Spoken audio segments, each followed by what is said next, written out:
Chapter 8:17. Zhou moved her eyes away from the paper with great difficulty. She raised her head and looked at the ordinary thin young man who was close by. Her eyes, which were usually cold and proud, were completely occupied by an expression of disbelief. There was no need to repeat the background narration that the people of the Empire and the people of the Federation remembered deeply. It was enough for her to know who Huai Chaoshu was. His identity and the fact that he had shockingly appeared in the Federation was like a whole bucket of ice that was suddenly stuffed into her stomach in the middle of summer. It was not so easy to swallow. Therefore, there was only one word left in her stomach.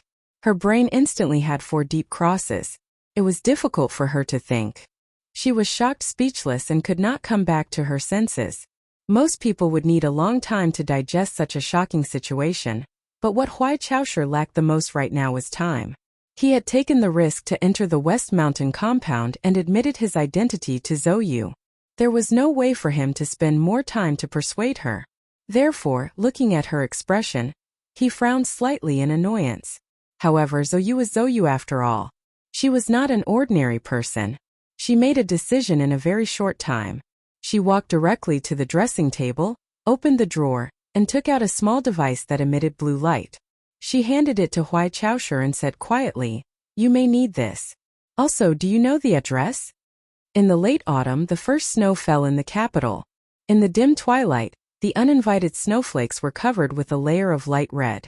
Between the sparse buildings, it was as if there were tons of burning paper slowly drifting down. These burning paper drifts fell on the flat and open lawn in front of the official residence, reflecting a faint luster. The snow-white grass mixed with the evening red, casting a large pool of strange colors. It was very much like the bleeding soldiers wearing dark green military uniforms in Glacier 5460. President Pabre silently looked at the falling snow outside the window. He turned around and signed his name at the signature of the death order document on the table. His handwriting was vigorous and powerful, definitely not weak. The staff of the official residence silently took the document and walked out of the Oval Office to hand it to the people who had been waiting outside. Li Jiedu looked at the death order document in his subordinate's hand and ordered, "After he dies, bring me the metal bracelet on his wrist." At the end of the wastelands in Huron Province, Qingcheng Military Prison had already experienced 3 consecutive days of snowstorms. The perfect independent energy system allowed the prison to still be enveloped in a warm atmosphere. However, the snowflakes that fluttered down tirelessly outside the window made the prison officers feel an inexplicable chill. During lunch that day, Sulu raised the shackles in his hands towards those evil and terrifying felons through the transparent wall, and said a few seemingly meaningless words. Since then, the prison had never let him out of that specially designed cell. The prison firmly believed that those felons, who had long been numb to despair, would not have any bold ideas just because of those 2 sentences. They firmly believed that with the perfect security system of Qingcheng Military Prison, even if those felons wanted to do something, they would not have any chance. But why did he still feel a little cold and nervous? From the warden to the ordinary guards, looking at the falling snowballs outside the window, they always felt that Su Li's voice was still echoing in their ears. "Live a lowly life or die a happy death. I want to live."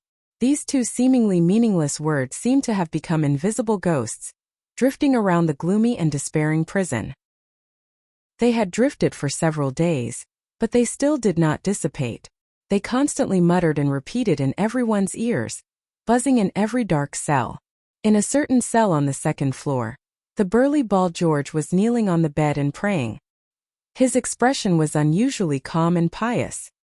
His thick and powerful lips were trembling rapidly as he hurriedly described something in some kind of Bermudian dialect. There was not a single strand of hair on his shiny bald head, so naturally, there was no gray. No one knew that St. George's real age was already over 50 years old. He had spent a total of 17 years in this military prison of his 50 years of long life.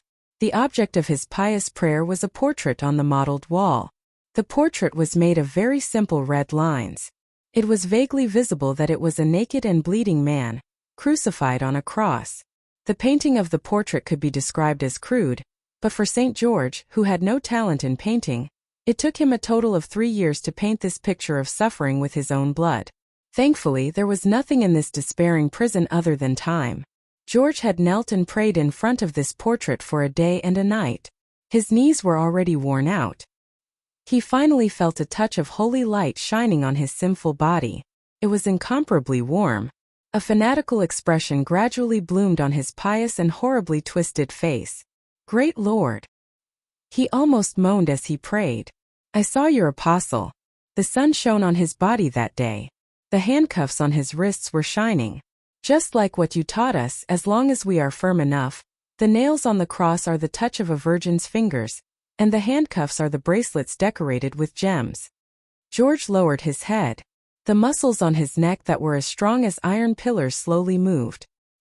He said in a low voice, Great Lord, I will follow your apostle into battle. It was already night. Men looked at the night outside the prison through the glass window. There was no expression on his old face. Under the illumination of the searchlights, the process of the falling snow was so clear and moving. That guy said he didn't want to die. Yeah, who would want to die? Although this world wasn't that beautiful, no, it should be said that it was so ugly. After tearing apart the wrapping paper of love, marriage and family, it turned out to be disgusting maggots. But since he was here, how could he bear to leave? At least there was still such perfect and bright snow. Not only did he want to live, he wanted to get out alive. Just like when he was a child, he stood in the snow in Linhai and acted recklessly. Opening his arms and feeling the slight coldness of the snow falling on his palm, Min's dry lips opened slightly. He laughed silently. Then he thought to himself that guy should be able to easily shatter this tempered glass window in front of him. However, for him, this transparent barrier that didn't seem to exist separated his snowflakes into two completely different worlds. It was so unbreakable. Retracting his gaze from the snowy night outside the window, the old scholar slowly moved his slightly thin body to the bedside. He raised his head with some difficulty and looked at the entrance of the ventilation tube. Beside his finger was a pile of expensive fiber paper printing. As a scholar prisoner who could still contribute his wisdom to the Federation in the military prison and reduce the deaths of frontline soldiers, he had some small privileges such as newspapers. Also, this desperate prison had long been numb to the daily life of the prisoners, so it didn't care much. Similar scenes were happening in other cells in the military prison of Qingcheng. In the cell around the corner, the pirate leader, who was known for his cruelty, took off the blindfold on his blind left eye. A bloody smile appeared on his wrinkled face. For him, people always had to find something to do in life. What was about to happen must be very interesting.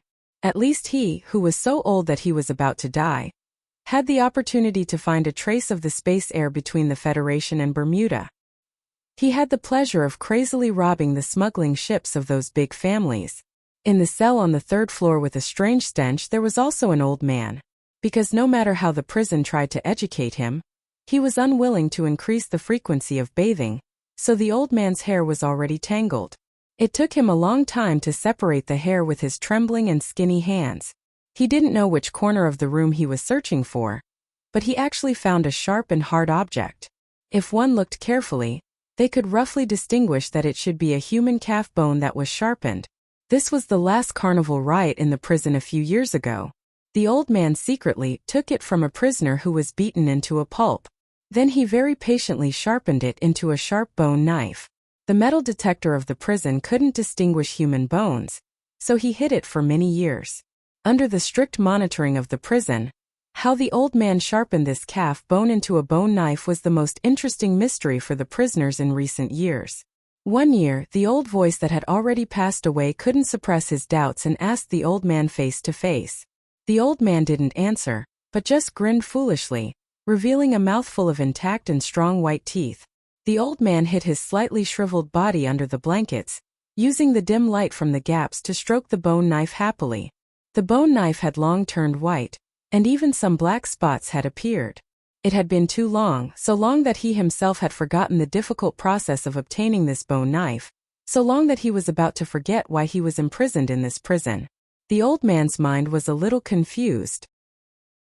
He thought about how after he stabbed the child surnamed Lin, the mental hospital said that he was sick at first. Why did the doctor in the court say that he was not sick? The beautiful crying woman's face was twisted in an ugly way. She screamed that she wouldn't let him die so easily, and that he would regret it for the rest of his life. He only remembered that twisted face and the saliva that was full of perfume, but he really couldn't remember why all of this happened. I'm not sick. I just want to stab people. I just like to stab people. The old man hid under the blanket and sobbed angrily. His fingers tightly gripped the yellowed bone knife, and then he began to smile. Some of them were evil in nature, some of them were violent in spirit, some of them had secrets and stories behind them, and some of them had no secrets and stories behind them. They were the most notorious felons of the Federation. They were locked up in this military prison. There were no visitors, no letters, no parole, and no execution. They repeated their days monotonously and terrifyingly, allowing time to wear away their violent looks, strong bodies, and ambitions bit by bit until they were old and numb from the inside out. Especially after the old voice was taken away by time, the old men who lost their spiritual leader lost the spirit and interest to fight against the heavens, the earth, and people. They watched indifferently as their lives flowed away in front of them, but they still couldn't die. Until that ridiculously young man with small eyes came back again. A kind of vitality suddenly appeared in this prison of despair. It was terrifying and violent, and there was no reason to speak of it. It was just to show the cold wall that it was still alive. The short hair that pierced the sky like weeds gradually became more regular under the touch of his fingers. The beard on his face was like a stubborn weed that struggled to grow. Sulu silently looked at the snow falling in the night sky outside the window. Looking at the strange guy on the glass, he thought to himself, with his messy hair and beard, "You really look like a passerby in the wilderness." The death sentence came a few days later than expected. Using this very important time, he made more preparations and had a better understanding of the surrounding environment of the military prison. For example, the window glass in front of him had obviously been specially processed. It could even withstand the attack of a rocket. With his current strength, there was no way he could break it open by force. His cell was on the 4th floor. It didn't look high, but in fact it was very far from the ground. According to the data, the foundation of Qingcheng military prison was a large piece of granite that protruded from the ground. Any attempt to directly jump off the ground or escape through the underground water system was impossible. Thinking of this, Sulu silently stroked the metal bracelet on his wrist. His thick black eyebrows furrowed. The data left by Feng Yu included the structure of Qingcheng military prison. However, he didn't leave any suggestions. It seemed that the guy who had been in prison the most times in the universe also didn't have the experience of escaping from Qingcheng. Could he really become the first prisoner in history to escape from Qingcheng? Sulu silently walked back to the bedside and sat down. His knees were close together. His right hand touched the connector of the data cable and held it tightly. He took a deep breath and his body began to tremble violently. Beep beep beep beep. A gentle and rhythmic electronic synthesized sound rang out. The heavy alloy door of the cell slowly opened smoothly. The Federation Special Forces outside the door immediately became alert. With a shocked expression, he raised the gun in his hand and aimed it at Sulu, who was beside the bed. Sulu didn't move at all. He just lowered his head and calmly looked at the magnetic shackles on his ankles. His hands quietly rested on his knees. Immediately after, a series of soft clicking sounds rang out from the inside of the Qingcheng military prison. Each clicking sound meant that a cell had been opened. The gentle electronic sound suddenly became sharp and began to sound the alarm. The sharp sound of the alarm announced the official start of a riot that hadn't occurred in Qingcheng military prison for a long time. It was unknown whether it was the bedsheets that had been ignited or some other flammable object had been ignited. Pungent smoke filled the entire prison in a very short period of time. Smoke was rolling out from every cell. For these old villains who had spent most of their lives here, it was not too difficult to understand that they used strange methods to hide the fire seed. The thick smoke blocked the view of most of the surveillance equipment. The staff in the central control room of the military prison were shocked to find that all the alloy doors of the cells were all opened for some reason. Those old but still terrifying and brutal criminals had all run out. The thick smoke drifted between each floor. The sharp sound of the alarm was mixed with the exaggerated laughter of the old villains. The sharpened and yellowed calf bone reached out from the other side of the smoke and stabbed into the waist of one of the guards, causing blood to splatter everywhere. The slightly weakened old man held the bone knife and walked out excitedly and nervously. He stared with wide and confused eyes and walked through the smoke. When he saw a figure, he directly stabbed it. 1, 2, 3. The old and weak body couldn't walk too fast, but the old man's footsteps were unprecedentedly relaxed. He was very happy to stab. The sound of the baton piercing through the air rang out. The old man's back was ruthlessly hit. He fell down in pain. His trembling skinny hand wanted to rub the painful wound, but he couldn't reach it. He looked particularly embarrassed. However, for some reason, when the prison guard behind him was about to swing the baton again, a puzzled expression suddenly appeared in his eyes. He painfully touched his throat and fell straight down. The old man who held the bone knife tightly climbed up with difficulty. His hunched body looked extremely short and small. He glanced at the unconscious guard with some lingering fear and said in confusion, "When there's smoke, you have to walk close to the ground. At the very least, you have to bend your body a little. You don't even know this. I don't know what your elementary school teacher taught you." After proudly recalling the escape education he received, the old man bent his body again. Tightly holding the yellowed bone knife, he slowly walked into the smoke and happily looked for the next guy to be stabbed. The former famous scholar of the Federation, Professor Mend, was still obediently staying in his cell after the riot started. He sat on the edge of the bed and stared blankly at the alloy door that was completely open. His fingers quickly dug into the wall behind him as if he was trying to dig out something. He knew very well that even if he walked out of this cell, he would only be walking into the prison. It was meaningless. Also, the more developed a person's brain was, the weaker their physical strength was. His physical strength was not even enough to swing the heavy baton. He didn't want to be stabbed or smashed into a meat patty by his crazy and violent companions in the smoke after he walked out of the cell. As one of the most intelligent brains in the Federation, Professor Mend's contribution to this riot was reflected in the burning newspaper in the ventilation pipe above his head at this moment. It was unknown what kind of biological agent he mixed in the newspaper, but after it was burned, it triggered a weak toxicity. The smoke was mixed with the smoke released by the burning sheets in the other cells, and it caused a lot of trouble for the prison. Of course, the fact that Professor Mend was able to turn the newspaper into poisonous smoke so obediently through the ventilation pipes meant that other than being an expert in biochemistry, the old man must have also excelled in aerodynamics back in the day. Extremely loud and ear-piercing laughter echoed in the smoke. An obvious reflection penetrated the dim environment. It was a shiny bald head. Thump, thump, thump, thump. The heavy body crushed the floor. St. George, who was almost 2 meters tall, was covered in blood. He waved a large metal plate that he had picked up from somewhere and charged toward the stairs unstoppably like a majestic monster. All the obstacles that dared to stand in the way of this devout and bloody disciple were all blown away, whether it was the hard door or the body of the guards. The ferocious momentum caused the smoke to quickly twist and twist. In the crackling sound, the hard batons broke in the middle. Then, along with the splinters of cement, they hit the wall and fell down, covering the bodies of several people. The bald George rushed to the 3rd floor. Shrill gunshots burst out from the other end of the smoke and outside of the cell on the 4th floor. They hit his chest accurately, and a few puffs of blood burst out. He howled madly and stubbornly refused to fall down. Waving the heavy metal plate in his hand, he slowly, madly, and resolutely walked to the 4th floor in the rain of bullets. In the dim smoke, his shiny bald head and blood-red eyes were so obvious that it made people feel fear. The Small Eyes Special Forces on the 4th floor were responsible for guarding Su Li's cell. According to the authority granted by the superior, they coldly and calmly killed any prisoner who tried to approach the cell. The military prison in Qingcheng had countless plans to deal with riots. Even with such a big scene today, the prison did not feel the slightest bit of panic.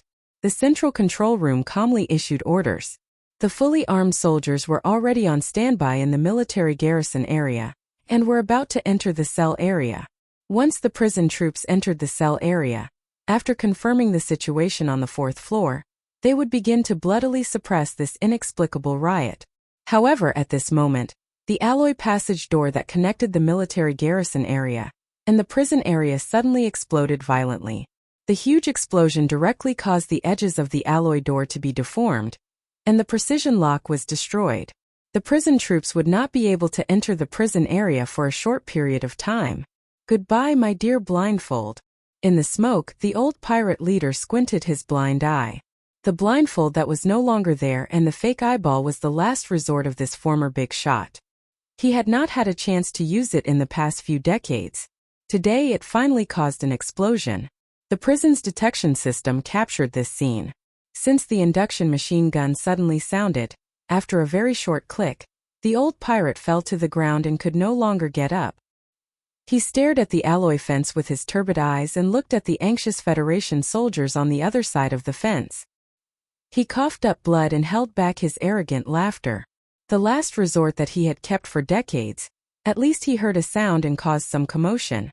It was worth it to not follow his blind eye death. The smoke gradually entered, and the alarm was screaming. There were shouts, bangs, and incoherent gunshots everywhere in the prison. Sulu sat silently by the bed with both hands on his knees. The veins at the tip of his eyebrows occasionally appeared, then quietly returned to the slightly dark skin. There were 4 cold submachine guns at the door of the cell. No matter how crazy it was outside, the muzzles were always so stable. As long as he moved, they would not hesitate to pull the trigger. Because of Sulu, the 4th floor of the Qingqing military prison was closely guarded by the Small Eyes Special Forces. With the strong firepower, they suppressed all the malicious intentions of the prisoners. Only the half-crazy Bald George was still carrying the heavy metal plate, roaring like a wild beast as he rushed upstairs. That strong and tall body of his was hit by countless bullets. Blood flowed freely, but he did not feel anything.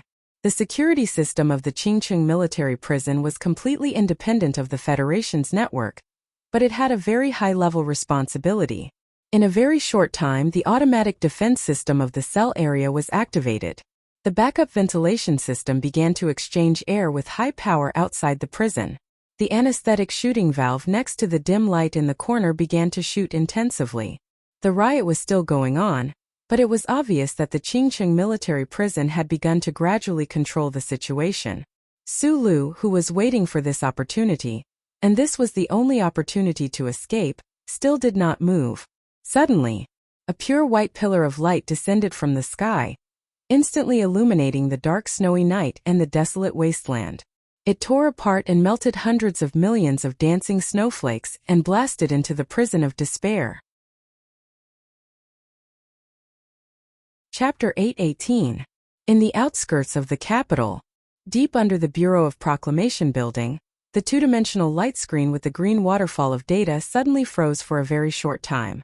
However, because the time was too short, the human eye couldn't see it at all. Therefore, it didn't attract the attention of the few Bureau of Proclamation workers underground.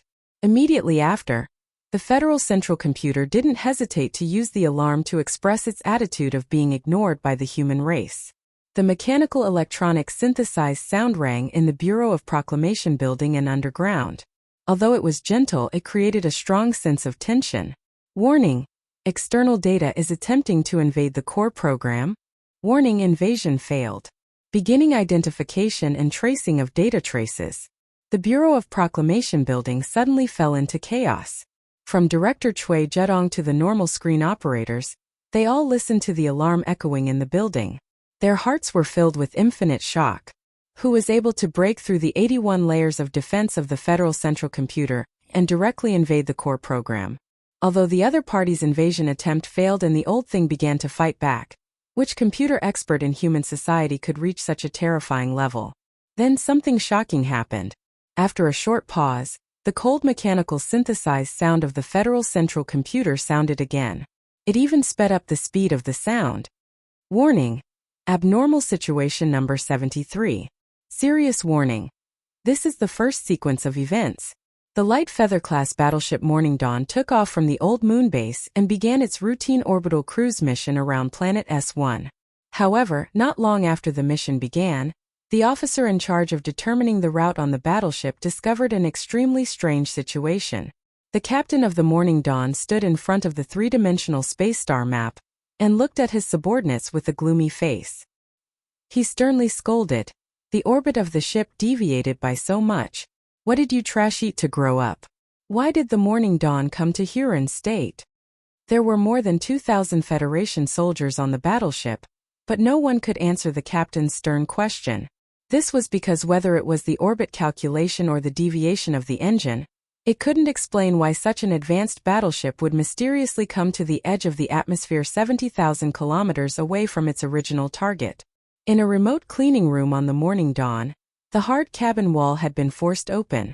A cable thicker than a girl's wrist was easily cut open with a small knife. A mid-data cable that could be bought at any computer market was connected to an inconspicuous workbench computer with the cable. We were discovered again. The man in the janitor's uniform sighed regretfully and slowly stopped his fingers that were tapping on the virtual keyboard on the light screen like the wind. In fact, he was already an old man, but for some reason, or perhaps it was his obsession, there were not many traces of age on his face, and he could easily disguise himself as a cleaner or repairman. But I don't want to admit defeat. The janitor smiled and reached out his index finger. He gently tapped the data cluster that looked like a button on the light screen of the workbench. With a low hum, the dawn break suddenly began to tremble. The tremor came without warning, and many officers in the warship almost fell.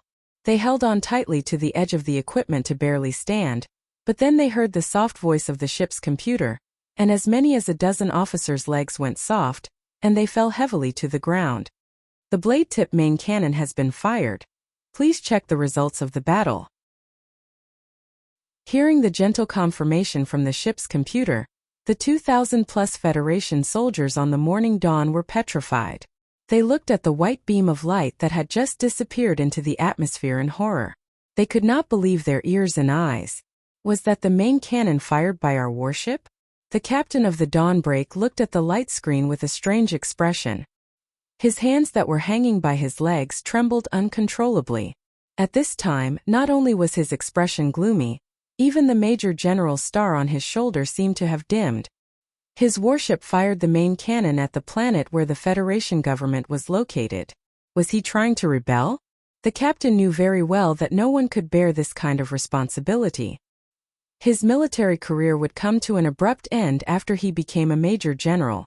What he was truly afraid of was whether he would be charged with crimes against humanity and locked up in that terrifying military prison. While all the soldiers on the Dawnbreak were in a state of confusion and fear, the man disguised as a janitor had quietly left his original area and quietly entered the escape pod of the warship. Before leaving, the man turned around and looked at the dark blue and gray planet outside the porthole.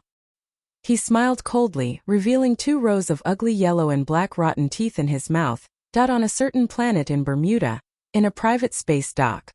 Boss, the Linz laboratory has already given a verification report of the material we cut off last time. The material of the outer components of the spaceship should be a certain kind of alloy. Whether it's hardness or ductility, it's the best known alloy, but they can't analyze all the elements and ratios in all the alloys. The armed leader looked at his boss with a troubled expression and suggested, since this broken spaceship can't be opened, why don't we just cut it open with brute force? Although the alloy material is very hard, just like the last time, we can be patient and cut it open slowly just like last time. TSK. You only know how to cut them off when you play with guns and knives. The Bermuda smuggler waved his arms angrily and pointed at the strange broken spaceship that was quietly parked in the space dock outside the window.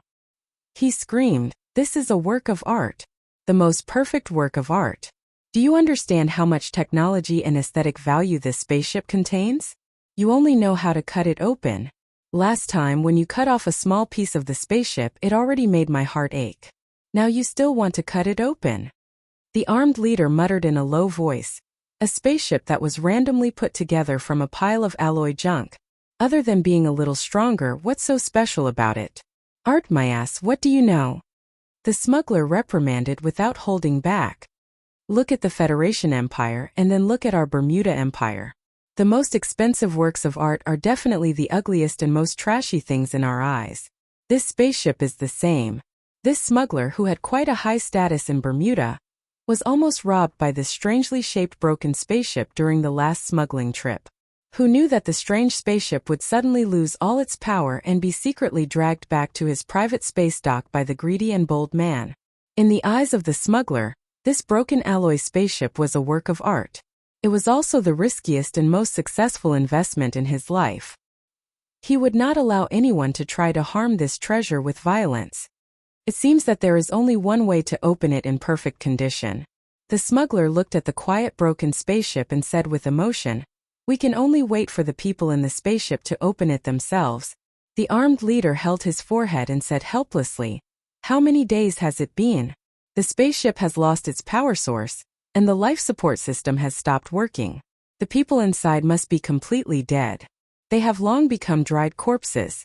How can it open by itself?" As soon as he finished speaking, the broken spaceship that had been quietly parked in the dock suddenly lit up. The engine at the back of the spaceship suddenly roared. The staff in the dock were shocked by this sudden change. The smuggler and the armed leader behind the office glass looked at each other in confusion, not knowing what to say. "Intruder! Intruder! Activate immediately!" Accompanied by a cold mechanical electronic alarm, the broken alloy spaceship roared out of the dock and rose into the air. More than a dozen extremely thick fixed chains were broken in succession. In the air about a few hundred meters above the ground, the spaceship flew at an almost crazy speed. This dilapidated spaceship did not look like a spaceship at all. It looked like a few hundred metal dumpsters that were randomly piled together. As it flew back and forth at high speeds, the metal dumpsters looked like they were dangling and trembling, as if they would fall off the spaceship at any moment. The broken metal spaceship suddenly swooped down from the sky and instantly reached the dock, completing a move that completely violated the design philosophy of human aircraft. It silently floated above the people's heads. The spaceship sounded again, but for some reason, the cold mechanical electronic voice gradually turned into a very human voice. One could even hear the fear and confusion of the owner of the voice. "Who am I? Who am I? Who am I?" The voice repeated the question 3 times in a row, and then suddenly became extremely angry. It roared at the people in the dock. "I feel that I should be an omnipotent existence. Why is my body trapped in this cramped, dirty, mechanical, cold, and broken spaceship? Why? Did you do it?" Adding so many negative comments to the spaceship that it was in so easily and continuously, it was obvious that the anger of the voice was very real. "It's not me who did it." The smuggler was full of fear of the unknown. He replied with a trembling voice, his teeth chattering. When he thought that he might have offended the Mummy Empire that could develop such an advanced spaceship, he wanted to die immediately. The broken metal spaceship shouted angrily, "Tell me who I am first, or I'll kill you." The smuggler and the armed leader opened their mouths wide and pointed at each other with their fingers, anxiously trying to think of a name for each other. But in such a nervous and chaotic state of mind, how could they do it? "I am Xiao Fei?" Suddenly, the voice of the broken metal spaceship said hesitantly. Then the voice became clearer and clearer, more and more certain, and more happy. "Yes, I am Xiao Fei. Phillips Fei. But why am I trapped in this pile of broken metal? Damn it. And it's castrated." There was no telling whether it was the second personality of the old guy after his schizophrenia or the rebirth of the remaining information left in the spaceship before his death. In short, a brand new life. Xiao Fei was controlling the only spaceship that he could control, flying to the distant space zone of the Federation. The tri-winged spaceship was like a streak of light, cutting across the night sky of Bermuda. It was extremely beautiful. The smuggler behind the window wiped the sweat on his forehead with trembling hands and said to the armed leader who had a pale face next to him in a hoarse voice, "If he comes back to find the part that was cut off, I have to admit that it was you who did it." That beautiful pure white light beam pierced through the atmosphere and instantly melted countless snowflakes. It silently fell into the military prison. There was no explosion, no fire, only the high temperature formed by the terrifying destructive energy. In an instant, it left behind a black hole that went deep into the Earth's crust. The staff in the central control room of the prison got up trembling and walked forward. The metal floor not far away had been burned into a smooth curve, and the shape of liquid metal droplets could be seen at the edge. There was nothing in the middle. The computer rack, the central control computer on the rack, and the cup of coffee next to the computer case all turned into smoke and disappeared in an instant. Looking down, there was a large hole that pierced through several floors of the floor. It penetrated deeply through the hard granite of the base. Looking up, there was only a large black hole in the dome of the prison. The snowflakes that filled the sky were pouring in along with the cold wind, whistling and dancing in all directions. There was no explosion or fire, but the temperature in the prison suddenly rose, and the oxygen content in the air seemed to have a clear process of decreasing. Instinctively, both the old villains and the Special Forces soldiers on the fourth floor subconsciously looked in that direction. The beautiful beam of light that fell from the sky made the chaotic and crazy riot suddenly come to a halt. Sulu, who had been sitting silently on the bed, took advantage of this very short time to move. His body moved before he moved. His left hand grabbed the Special Forces soldier at the door from afar. His fingers made a crackling sound, and a strong chi gushed out from the cell. It was as if there was an invisible force, and it actually took the gun from the soldier's hand. The Special Forces soldier outside the prison cell turned around in shock, but he could only see the alloy door closing quickly.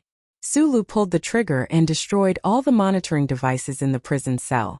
Then he twisted his arm strangely to the back of his head with a calm face. The metal bracelet on his left wrist had already opened, and the sharp metal thorn inside it buzzed slightly and aimed at the back of his neck. In his heart, he provoked the cold computer that occupied the old man's body almost crazily. "I know you can see it. Try to kill me and see." Without any hesitation, he slightly tightened the muscles on his left wrist, and the metal thorn that protruded from the bracelet suddenly popped out, penetrated his skin and muscles at a high speed until it penetrated the cervical vertebra, and accurately entered the tiny chip deep in the bone graft. With a muffled groan, the severe pain instantly occupied Suli's whole body. His face was paler than the snow outside the window, but he refused to faint. He quickly closed the bracelet, spat out a very thin metal wire from his mouth, and began to remove the 3 alloy handcuffs on his arms. He narrowed his eyes, steadily controlled the movements of his hands, and felt the resistance from the front end of the metal wire, and reconstructed the internal structure of the lock in his mind. With a click, the first handcuff was opened. Then the second handcuff was also opened. Snatching the gun, closing the door, firing the gun, removing the chip, and removing the handcuffs, he completed these actions without any hesitation. Like a snow cloud blown by the wind, like a smooth-flowing river, extremely fast but not panicked. The coherence between the actions was very rhythmic and very clear. At this time, any panic would lead to death. Even if the situation was very tense, and life and death were on the line, the calm mind of a repairman from Donglin Repair Shop was still strong enough to control all of his actions. With a low muffled sound, the heavy magnetic shackles on his ankles were finally removed. However, Sulu did not immediately move to the next step. Instead, he narrowed his eyes, and his fingers pinched the metal wire and quickly operated the shackles on his ankles. Finally, he flipped a hidden switch on the chip's south bridge. He threw the magnetic shackles far away to the ground near the window, and with a muffled groan, he forcibly lifted the fixed bed to barely cover his body. Outside the cell, the members of the Special Forces looked at the tightly closed alloy door in front of them, and their faces were pale. This cell was specially designed, and even Sulu would definitely not be able to escape. However, they did not know why, but looking at the tightly closed alloy door, they always felt extremely cold. They could not see the scene in the cell, and they could not hear the sound in the cell, but they knew that the other party was trying to escape.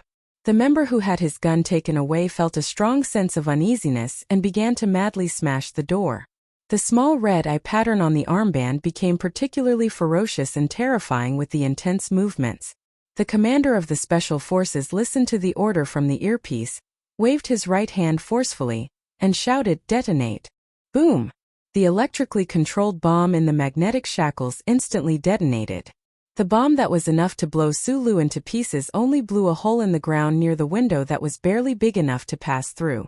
Sulu threw away the burning bed in his hands, and without hesitation, he silently rushed towards the hole. That night, when he was madly smashing the door in the cell, he had already discovered that this specially designed cell was unusually strong. Instead, the ground, which the designer did not expect, was relatively the weakest side. The electrically controlled switch that he had flipped in the end weakened the power of the bomb in the shackles, but it was still enough to explode. Amidst the falling cement debris, Sulu descended from the sky and arrived at a cell on the 3rd floor. The moment his feet touched the hard ground, His next action was to extend his left arm.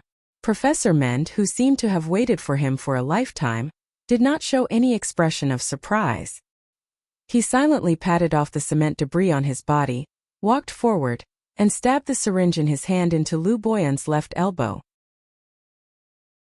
There was no need for a plastic rope, no need for padding, no need for disinfectant, and no need for the nurse's sweet comforting.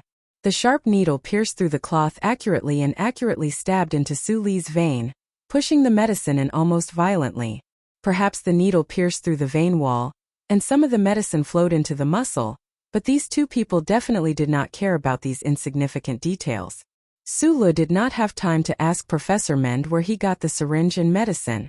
He took a deep breath and activated the burning power in his body, stimulating the medicine to flow faster in his vein.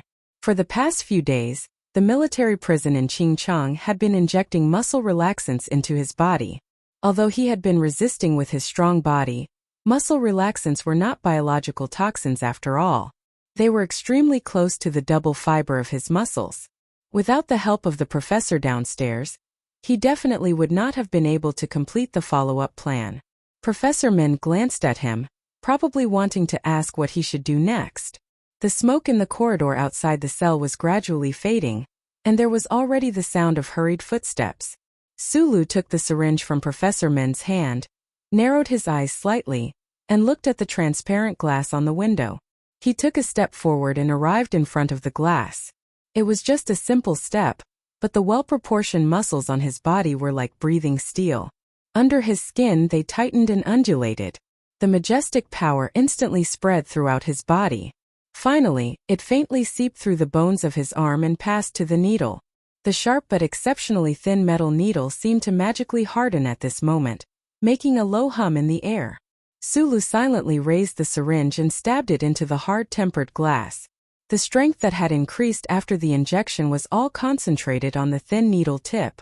Pew pew pew pew pew. A series of dense crisp sounds rang out, like 12 male woodpeckers angrily pecking at an empty tree to show that they were occupying territory, or like hundreds of needles landing on the smooth and hard surface of the mecha. The needle in his hand stabbed the tempered glass dozens of times in an instant, like a storm as fast as lightning. A perfect circle appeared on the hard-tempered glass, and at the same time, there were 3 lines that converged from the circumference to the center, like a capital letter V. Su Li's fist smashed into the center of the letter V. When his fist came into contact with the hard surface of the glass, he couldn't help but think of a certain scene from years ago. In the Four States Mountain Foundation building when he broke through the security door and killed Macklin, or rather, when he killed his uncle, he had also used this method. The hard glass shattered like the snow outside, but as soon as a crack appeared in his heart, it was fiercely mended. "Take me away!" Professor Min shouted behind him. The cold wind that poured in from the window messed up his white hair. Sulu didn't answer. His right hand grabbed the professor's neck, and he wrapped the professor in a blanket. With a kick of his feet, he jumped out of the broken window. Allure military prison was built on a protruding piece of granite, surrounded by flat wastelands. From afar it looked like a strange retro castle building. Although this cell was on the 3rd floor, it was at least 20 meters away from the ground. Even if Sulu was in his peak condition, he wouldn't be able to escape unscathed from jumping from such a high place, not to mention that he was carrying a living person and a quilt in his hands. The 2 people fell from the sky, whistling through the air, faster and faster than the fluttering snowflakes, and directly smashed toward the ground. When they were about 5 meters from the ground, Sulu raised his eyebrows. He suddenly exerted strength in his right hand and threw Professor Mend, who was wrapped in the blanket, diagonally out. Meanwhile, he landed on the snowy ground without any fancy moves. After 3 days of continuous snowstorms, coupled with the fierce winds in the wasteland, a thick layer of snow nearly 4 meters high had accumulated under the outer wall of the prison. With a muffled thud, Sulu smashed into the thick layer of snow, splashing up a few inconspicuous pieces of snow. A moment later, the surface of the thick layer of snow suddenly began to distort, as if an ice monster was trying to burrow its way out of the ground, squeezing the snow and ice until it rustled uncontrollably. A hole appeared on the side of the layer of snow with a boom. Sulu, covered in snow, rushed out at high speed, charging forward. The bullets fired from the firing platform in the direction of the prison grazed past his footprints and sank into the snow, creating a neat row of bullet holes. In the shallow area to the east of the snow layer, he grabbed Professor Mend, who was lying limp on the ground, and continued to charge forward silently. His feet darted left and right on the snowy ground, perfectly displaying the evasive maneuvers of a mecha battle. He narrowly avoided the increasingly concentrated shots behind him. He ran at high speed on the snowy ground. It looked like he was running aimlessly just to avoid the bullets behind him, but in reality he didn't move much from left to right. He ran steadily in a straight line towards the east. In the blink of an eye, he had already crossed the first line of defense of the military prison. Then, he covered both of their bodies with a blanket. Without any hesitation, he crashed into the electric net that was already covered with thin icicles. After calculating that the electric current was limited, in the ear-piercing sound of tearing metal, this electric net was directly torn open by Su Li's terrifying speed and machine-like body. Finally, they reached the forest outside the prison. If they continued to head east, they would enter the wasteland. Su Lu was still silent, not slowing down. Professor Mend, who had been held in his hand the whole time and forced not to make a sound, began to speak with a trembling voice. Although my wife is a little too talkative and loves money too much, she's not a bad person. I really don't want to kill her. I just want to kill her disgusting parents. Who knew she would leave work early? The wife's parents are all men's natural enemies, haha. The professor murmured something in a low voice, and then slowly closed his eyes. Su Li's footsteps suddenly stopped. He found that there was a terrifying bloody hole in the old man's chest. He didn't know when he was hit, but he couldn't help but squint. Putting Men's body on the snow, he gripped the gun on his shoulder tightly and continued his escape in silence. With the help of the map in the bracelet, he had already planned the route after escaping from Qingcheng military prison. The charter computer couldn't locate him. As long as he passed through this forest and forcibly broke through the 3 ground defense lines, this escape would be completely according to his plan. I can't let you live because if you live, you will definitely go to the Empire. Right at the edge of the forest, a tall and strong figure appeared in the night. Snowflakes fell on his shoulders, but they didn't melt. Instead, they were directly shaken away. Looking at him blocking his way, Su Lu stopped again. He frowned and said, "I won't go to the Empire." The tall and strong figure slowly walked toward him. At this moment, the high-powered searchlight network of Qingcheng military prison was all turned on. The wilderness within dozens of square kilometers, including this forest, suddenly became abnormally bright. The heaviness and ruthlessness between the young colonel's brows were very clear.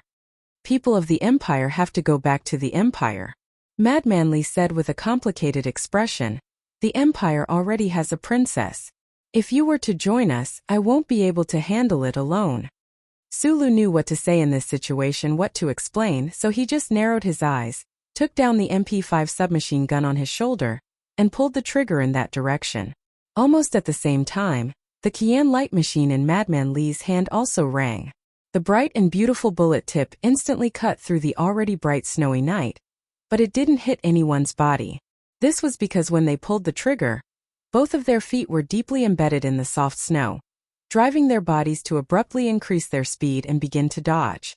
The 2 strongest men of the Federation finally began a battle that belonged to them. How astonishing was the momentum and how frightening was the speed. The snowy ground in the forest suddenly exploded into countless snowflakes. The terrifying sounds of gunfire continued without end. The shrapnel danced and then fell through the air, striking deep into the snow or withered tree trunks. While shooting, they dodged at high speed. Their speed seemed to have already surpassed the speed of the bullets. It was as if they were 2 lines circling some invisible center, running clockwise on the snowy ground at high speed. In this world, only a battle between these 2 could create such a strange situation. Madman Li's mad dash was incomparably mighty and ruthless. The snowflakes roared and shook behind him. In contrast, Su Li's dodging seemed even more nimble and fleeting. Other than shallow footprints, he actually didn't leave any traces on the snowy ground. The circle formed by the footprints on the snowy ground shrank inwards. The bullets of the guns in their hands had long since been exhausted. As they finally collided in the center of the circle, both of their hands attacked each other at the same time like lightning. It was also a powerful close combat technique inherited from the Lees of Philadelphia. With a bang, the strength of the snowy ground violently spurted out. After rapidly compressing, it exploded, shaking the snowflakes that filled the sky and suddenly drifting away. It was unknown how many withered trees above their heads were instantly broken. Sulu, who was mentally and physically exhausted, was ultimately not an opponent of Madman Li, who had been silently waiting for a long time. He was shaken and flew diagonally, falling heavily onto a tree trunk. Blood dripped from the corner of his mouth. His squinted eyes were still bright, but they began to reveal a faint self-deprecating smile. He didn't want to fight. He only wanted to escape. He only wanted to live. However, he was stopped here by this madman. From the other side of the searchlights of Qingcheng prison, the faint whistling of helicopters could be heard in the distance. Madman Li pressed forward step by step with a complicated expression. Suddenly he stopped. His clear and handsome black eyebrows suddenly rose. He looked into the depths of the forest and suddenly felt an unprecedented danger approaching. The snow in the forest was chaotic. The wind suddenly rose. Sulu suddenly felt a gust of wind pass by his cheek. That person rushed over from the depths of the autumn forest at high speed. Along the way, he was wrapped in wind and snow. He didn't hide at all. It was unknown whether it was because he didn't have time to hide or because he disdained to hide. Like a bright bolt of lightning, he directly smashed toward Madman Li. Facing an unprecedented sense of crisis, looking at the person who shook the snow like a god, Madman Li's scalp went numb. He clearly smelled the smell of death. He was not afraid. Instead, his fighting spirit soared. He madly and violently roared. The military uniform on his body was completely shattered. All the strength in his body collectively erupted and fiercely met the attack. Under the violent burst of strength, the drifting snowflakes were like shrapnel. In a flash, the two people didn't care about life or death. They didn't fear life or death. No, it should be said that they didn't care about life or death. They threw their incomparably terrifying fists at each other. Bang! Bang! Bang! The deafening explosion exploded in the forest. It was like someone was holding a big hammer and crazily hitting a broken car. This kind of momentum was no longer like a battle between two normal people. It was more like a battle between two metal mechas. What was inconceivable was that the person from the forest didn't use any close-range techniques at all. Instead, he tyrannically chose to use force to suppress the enemy. This could be said to be fair and square. It could also be said to be the feeling of supremacy brought about by absolute confidence. Madman Li was known to be invincible in the military. His fighting style was abnormally crazy and violent. However, this person from the forest was actually crazier and more violent than him. The violent battle suddenly began and ended in an instant. Madman Li let out a muffled groan. Just like Sulu, he was fiercely shaken into the tree trunk. Blood quickly flowed from the corner of his mouth. His injuries should be more serious. He stared at the thin man standing in the snow. His eyes seemed to be burning. He wanted to burn away the hat that the man was wearing and see the face clearly. It was because he had already guessed who the other person was. The Empire's princess, Hui Chaoshi. All of this happened too quickly.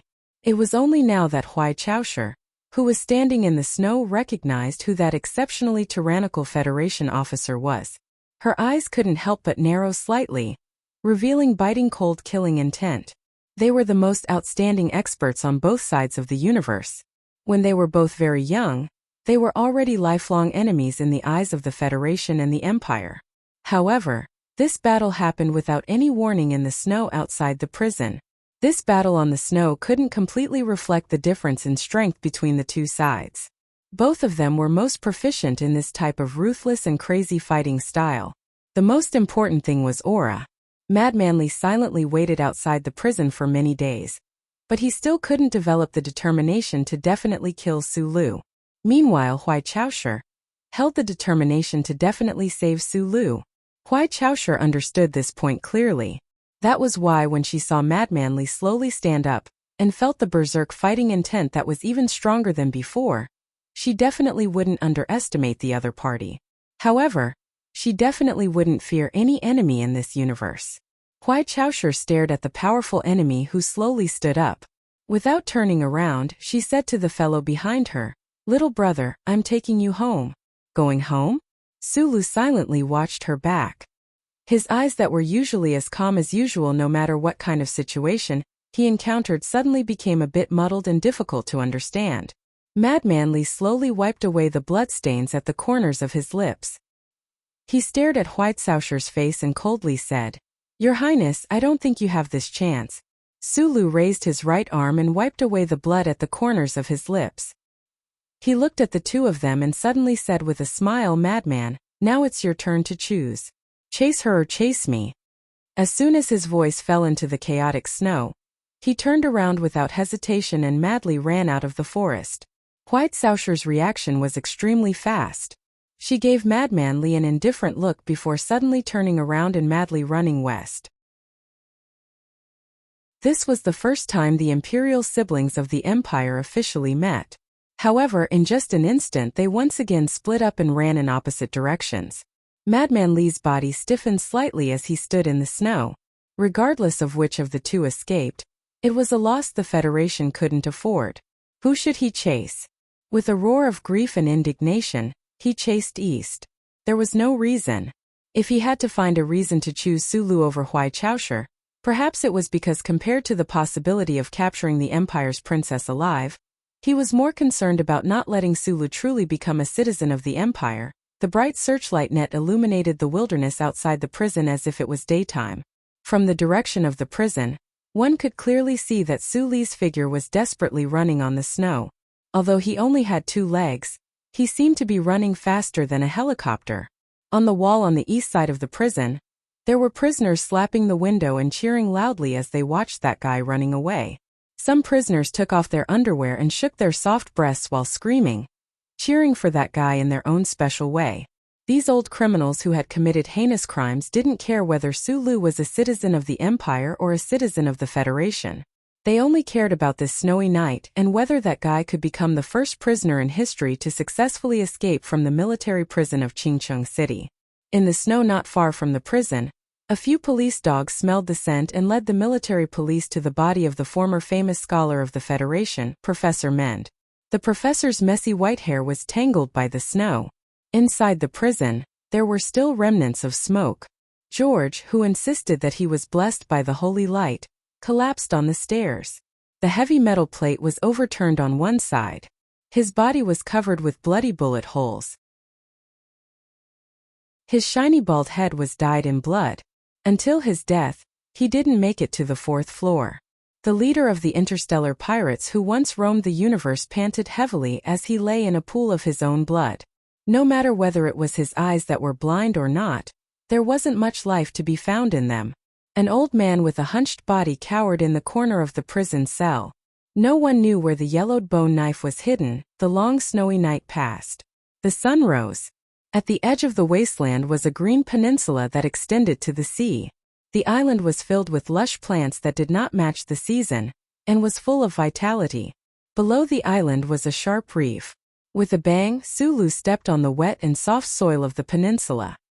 His thin face was flushed due to extreme fatigue. His body was shaking so hard that it seemed that he could collapse at any time. 400 meters behind him, Madman Li, who was also extremely tired and on the verge of collapse, finally relaxed after confirming that he had chased him into a dead end. He greedily breathed in the slightly moist and salty sea air. Further behind him, the blurry shadows of more than 10 Federation helicopters appeared on the horizon. The low roar came from afar and was instantly swallowed by the loud sound of waves hitting the reef. It was hard to believe that these Federation helicopters, which were known for their high mobility, couldn't outrun the 4 legs of Sulu and Madman Li. After a short break, Suli's narrowed eyes flashed with a strong sense of determination. He dragged his legs that seemed to be carrying several tons of mecha components and sprinted towards the sea with great difficulty. His feet stepped on the green plants on the peninsula, and for some reason it seemed to be getting easier and easier. Madman Li stared at his back, strong confusion flashing through his eyes. He didn't know why that guy was still holding on. The sea in the distance had long been controlled by the Federation Coastal Patrol. Where else could he run to? Looking at that guy who was struggling to move forward on the island's rugged path, he thought to himself, fall, hurry up and fall. However, Sulu still didn't fall, so he could only raise his tired legs again and chase after him. As if it was his last run, a run from a city of despair to the sea of despair, Sulu ran to the shore full of sharp reefs. He suddenly stopped, turned around and said with a smile, "Hey." Li Feng sat down on the slippery gravel and asked while panting, "What is it?" "There are two things I want to tell you." "Speak." "The first thing is, without the help of those guys you wouldn't have been able to catch up to me. Do you know why?" Madman Li frowned and asked why. Sulu answered very seriously, "Because you're heavier than me." "The second thing is." The small-eyed man turned around and looked at the roaring sea under his feet and said softly, "You guys won't be able to catch me anymore." Madman Li slowly narrowed his eyes and stared at his back on the reef. He said sternly, "Suicide is the act of a coward." The waves surged fiercely towards the reef, as if wanting to swallow everything. Under the illumination of the rising red sun, they formed a transparent wall. "A rock will never commit suicide." Sulu smiled, his neat white teeth reflecting the warm sunlight, and then he jumped down from the reef. The figure smashed through the seemingly solid and transparent wall of water, and threw himself into the cold and angry sea. Then he swam down with all his might, deeper and deeper, as if he wanted to swim to the deepest part of the sea and become a truly free fish in that home that belonged only to him.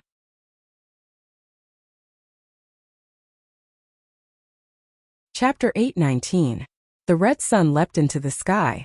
The angry ocean, seeing that it could no longer restrain its rise, returned to calmness resentfully. The reflection of the white clouds on the blue ocean gently rose and fell. However, immediately after, this peaceful and beautiful scene was disrupted by the waves created by countless ships. The Coast Guard ships of the three neighboring states were all gathered on this ocean. They moved quickly through the waves. Fully armed soldiers stood on the deck, vigilantly and nervously searching the ocean surface. They were ready to pull the trigger of the guns in their hands at any moment. The various underwater monitoring devices on the Coast Guard ships had all been turned on. Above the atmosphere of this ocean, several military satellites carefully monitored every square centimeter of the ocean surface without missing anything. There were submarines even further away at the bottom of the ocean speeding over. Under the powerful cooperation of the charter computer data, the Federation government had already completely controlled this ocean that spanned hundreds of kilometers. Even if a curious sea turtle poked its head out, it would be discovered immediately. However, time passed by minute. Other than the white waves created by the ships, the ocean surface remained calm. They didn't discover anything. The target of the Federation's search seemed to have really sunk to the bottom of the ocean and become an ugly hard rock among the beautiful coral reefs. Even if it was cold and dead, it wouldn't float up.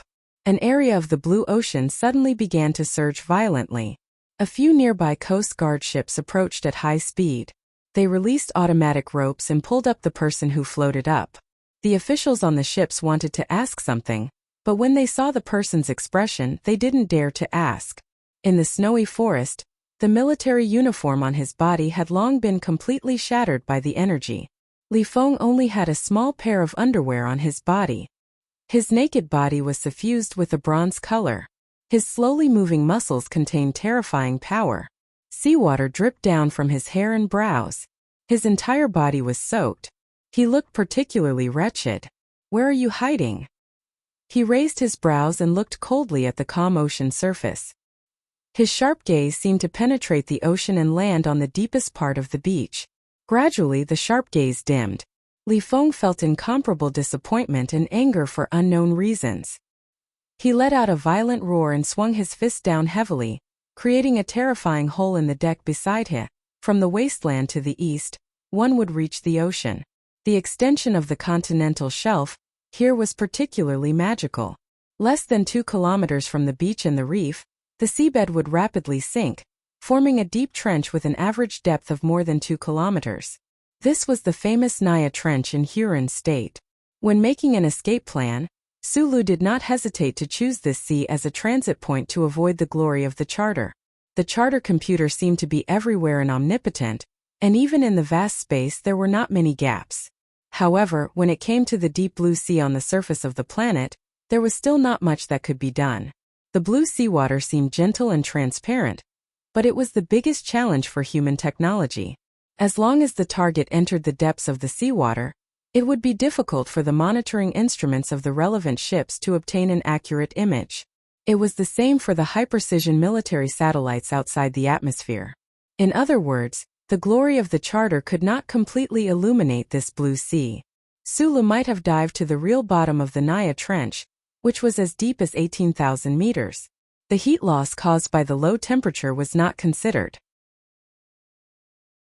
The most important problem was that without the help of professional equipment, no matter how strong the human body was, it would not be able to withstand more than 1,000 atmospheres of pressure. His current location was on a light-colored water cliff 312 meters below the sea. What did 312 meters mean?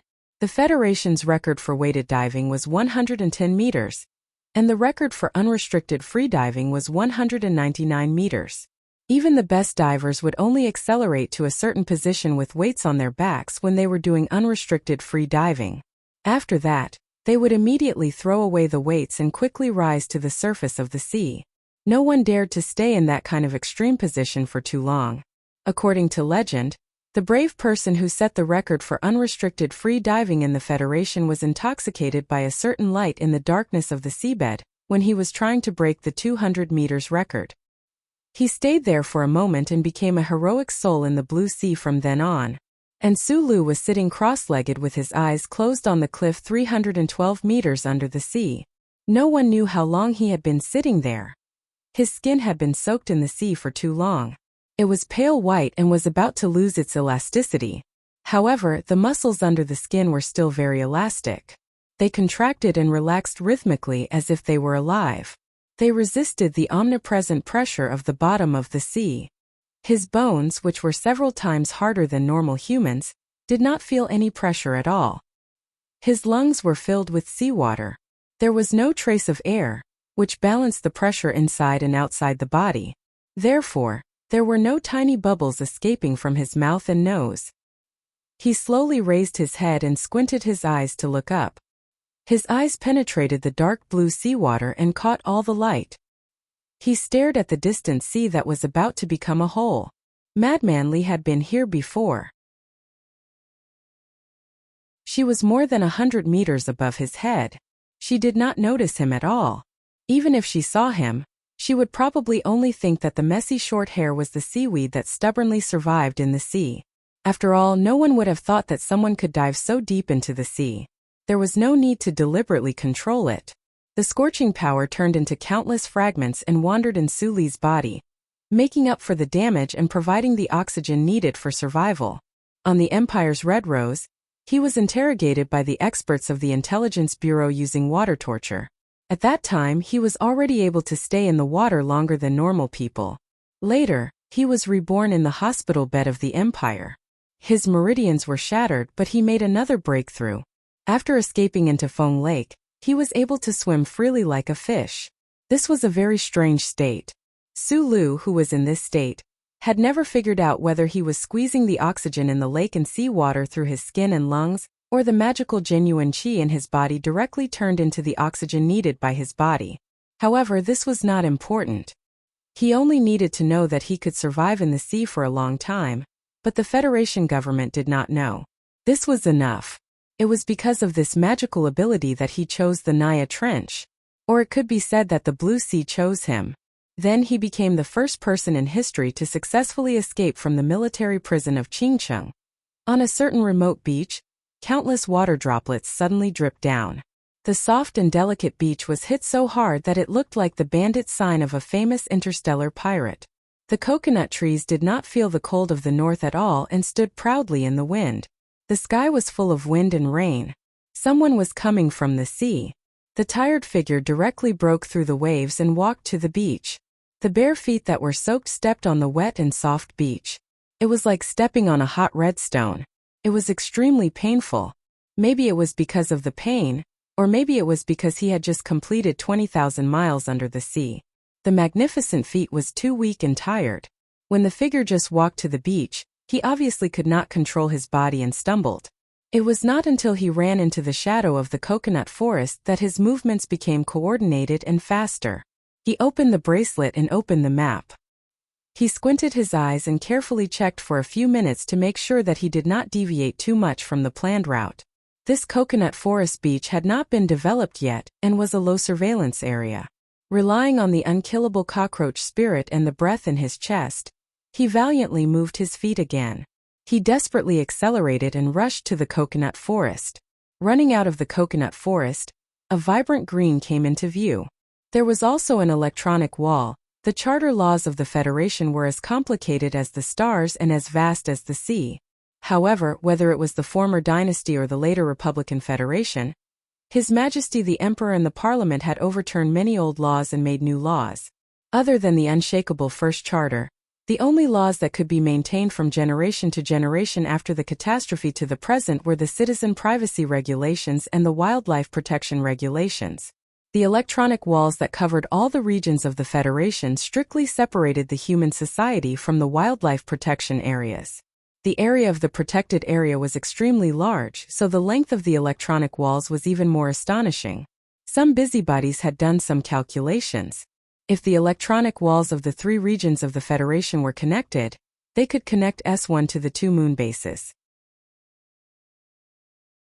As for the terrifying amount of resources used to build these electronic walls, it was enough to support 2 large-scale space wars.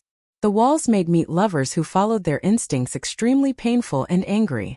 They could only watch the wildlife on the other side of the wall live their beautiful lives. Sometimes they couldn't help but wonder whether it was the humans who were observing them from the other side of the electronic wall, or the animals who were watching them with contempt and sympathy.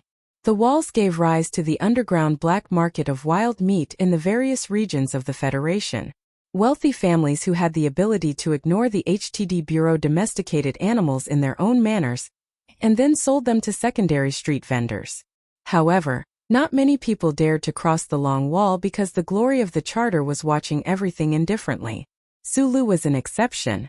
When he was still young, he had already pitifully crossed the electronic wall next to the mine to hunt bison under Feng Yu's guidance or coercion. Now that he was on the run, although he lacked the small blue light device, it wasn't difficult to cross the wall. His bare and pale feet stepped on the soft green grass, as if he could feel the protest of the grass, as well as the fresh aura of life. Sulu strolled on this green grassland, a smile of true joy appearing on his face. When it was close to dusk, he encountered a herd of strong bison. The familiar scene made him squint his eyes. The leader of the herd of bison was, without exception, a lustful and ferocious bull. It stared at the unfamiliar intruder with its round eyes in surprise. After a while, it became angry without exception. It breathed out and began to dig the soil with its front hooves, preparing to charge. It had spent half of its life in fierce battles with leopards and lionesses. Except for those cruel, greedy, and cowardly baboons, it had never seen anyone who walked on 2 feet. It instinctively felt the danger, but it didn't know whether the danger was directed at its own meat or its own wife.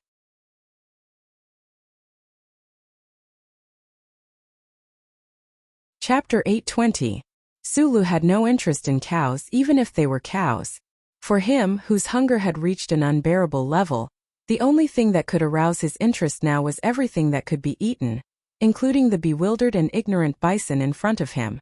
As for the bull that was about to attack him, it had already become countless plates of delicious Linuan steaks in his eyes. In the twilight, the grassland seemed to be burning. He stood on a stone and looked at the bison that were surrounded by hostility. He said, "Let me tell you something."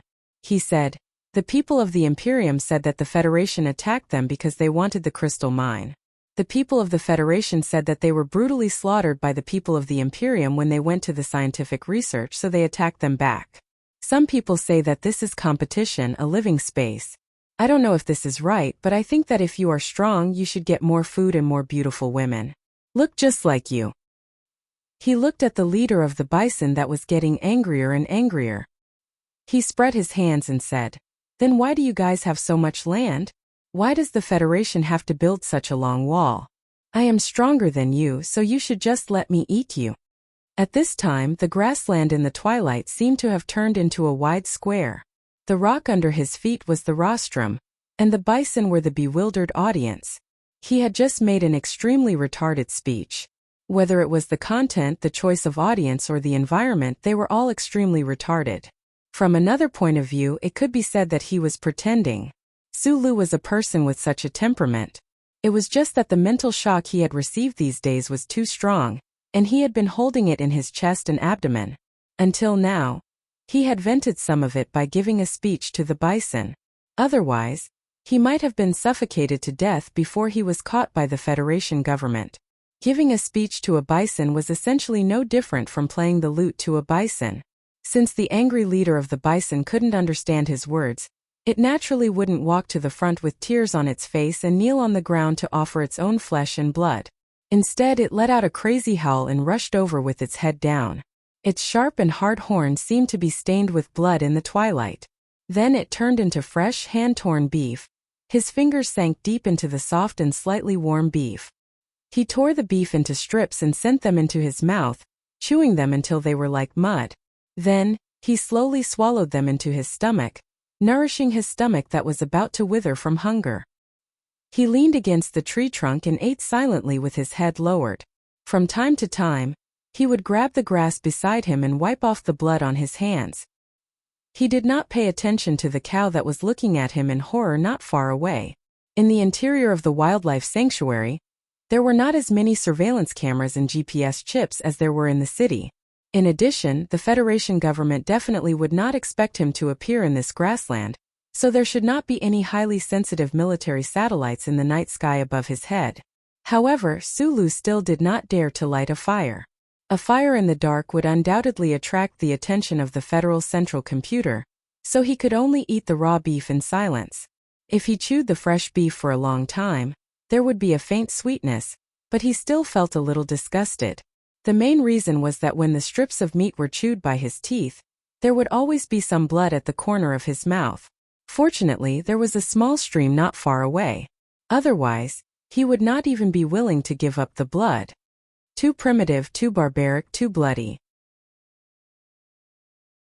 While eating the raw beef, he muttered in a low voice.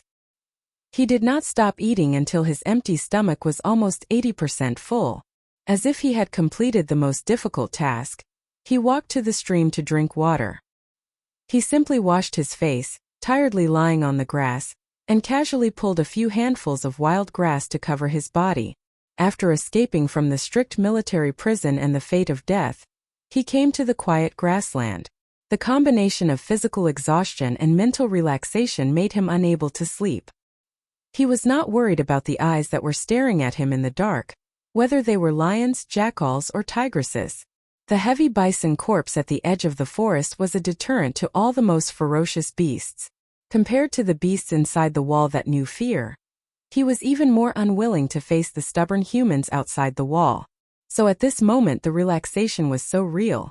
The sky was dotted with stars, and the 2 moons did not appear. The grassland in the dark was bathed in the light of the stars, turning into a beautiful but absolutely unreal picture. A slightly cold wind blew from an unknown direction, causing wrinkles to appear on the surface of the calm stream and rustling the wild grass on his face. Such a night and such a state of mind was actually very suitable for jumping into the stream and jumping around like a child, letting the white splashes splash everywhere in the quiet night like sprinkling joy.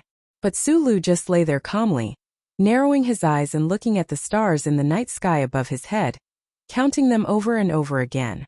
There should only be wild animals inside the wall. The sudden appearance of a naked man shouting would definitely attract the attention of the charter computer, and it would certainly not think that there were really savages on planet S1. There was another more important reason why he did not jump into the stream to take a bath. After soaking in the sea for so long, he now had the uncomfortable feeling of vomiting just thinking about water. Sulu started counting the stars in the night sky for the 4th time, but he still could not sleep.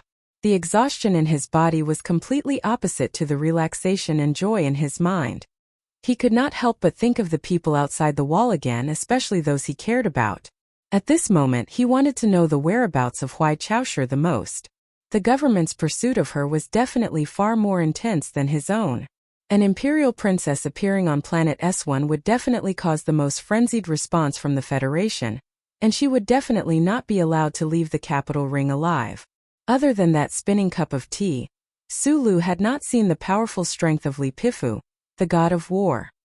He also had not fought with Fengyu. Huai Chaoshu was the most powerful combat machine he had ever encountered in his life, and there was no comparison, regardless of gender. But Sulu still did not think that she could hold out for too long under the frenzied pursuit of the Federation. The reason was simple. This was Planet S1 of the Federation, a battlefield she was most unfamiliar with, and this battlefield was shrouded in the omnipotent the glory of the Charter. How could he find her? The pair of small eyes in the gaps of the weeds narrowed, as bright as the stars in the sky. Sulu silently and quickly analyzed. First of all, he rejected the possibility of Huai Chaoshu entering the Federation through Bermuda's disguise after forcibly crossing the space passage. This was because the Federation was extremely strict on the identity of returnees from Bermuda, especially after the Imperial Seed Plan was exposed. The scope and strictness of the chip's examination had even begun to make people's hair stand on end in fear.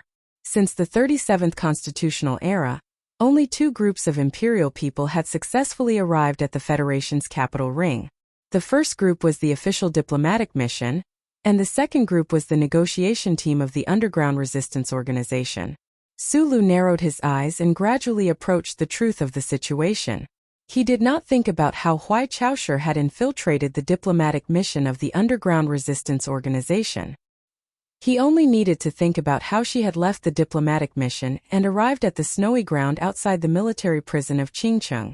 The ubiquitous scanning equipment in the fields of the Federation cities would automatically scan the human body under surveillance, and the person being scanned would often be unaware. It was just like the Blue Passage in the major spaceports, except that it was much smaller and invisible. Any human without a chip behind their neck would immediately trigger the charter computer's high alert. According to Su Li's understanding, the only way to block the Federation's electronic surveillance network was to use the small blue light device designed by Fengyu. He had assembled it several times before, so he knew very well that the small blue light device's structure did not seem complicated, but the design concept and the related adaptive frequency band coverage curve were a complete mess of genius. In particular, it required the initial activation of the program fragment in the bracelet on his left wrist. Other than Fengyu and himself, no one else should be able to make it. Zhou had once told him that before Shi Qinghai died, he had given him a small device that emitted blue light at the charter square. She acutely guessed that Shi Qinghai might have used this device to successfully infiltrate Parliament Hill and those heavily guarded places. At that time, Su Li's mood was a little strange, so he did not answer. Going back in time perhaps many years ago, Fengyu had known Cao Qiudao. He did not know whether his identity at that time was George Carlin or Professor Jean. He only knew that Fengyu had generously given Cao Qiudao a small blue light device, which indirectly made him the greatest spy in the 37 years of history. After Cao Qiudao found out that he had cancer, he passed the device to Shi Qinghai, and before Shi Qinghai died, he passed it to Zhou. If Fengyu did not leave more generous gifts in the Federation, Huai Chaoshu must have met with Zhou. Sulu made a simple and clear inference, and then made a simple and clear decision. He stood up from the stream and under the cover of the night, stepped on the wild grass, and walked towards the northwest without hesitation. No matter how he analyzed it, that Highness had no reason to take the risk to enter the Federation. This had nothing to do with the judgment of interests. It was even possible that the interests of the Empire would suffer an unprecedented loss because of her death. But she simply came, crossing the distance of countless light years, and arrived in the snow, and said in the forest, "Little brother, come home with me." Therefore, Sulu did not have any other choice. He could only climb over the wall that represented safety, return to the dangerous world, and simply go find her. Sulu had never been a believer of bloodlines. He was incomparably contemptuous of the so-called aristocratic temperament, the demeanor of an aristocratic family, and the titles such as Crown Prince. But many years later, when he thought of this period of time, he would at least admit that he and that Highness were very similar in some aspects. Their appearances were ordinary, simple, and direct. Outside a certain quiet courtyard in the capital, There was suddenly the sound of hurried tires grinding. Before the soldiers in charge of security had any time to react, they watched as more than a dozen bulletproof military vehicles fiercely crashed through the railings and rushed downstairs. With a grave expression, Colonel Li Feng jumped out of the military vehicle and made a standard tactical command with his right hand. Behind him, dozens of the most elite Federation Special Forces members quickly surrounded the base of the Empire's underground resistance mission. Madman Li looked at the tightly shut door, and the tips of his eyebrows slowly furrowed. Today, he had forcibly conscripted the Special Forces directly under Small Eye's department. Under the command of the high-sequence incident of the charter computer, all the powerful agencies of the government had thrown themselves into this battle. The area within dozens of square kilometers had already become an absolute forbidden zone. But he was still very cautious, because the woman he had to deal with today was so powerful, more powerful than he had imagined, and she had already very simply given proof.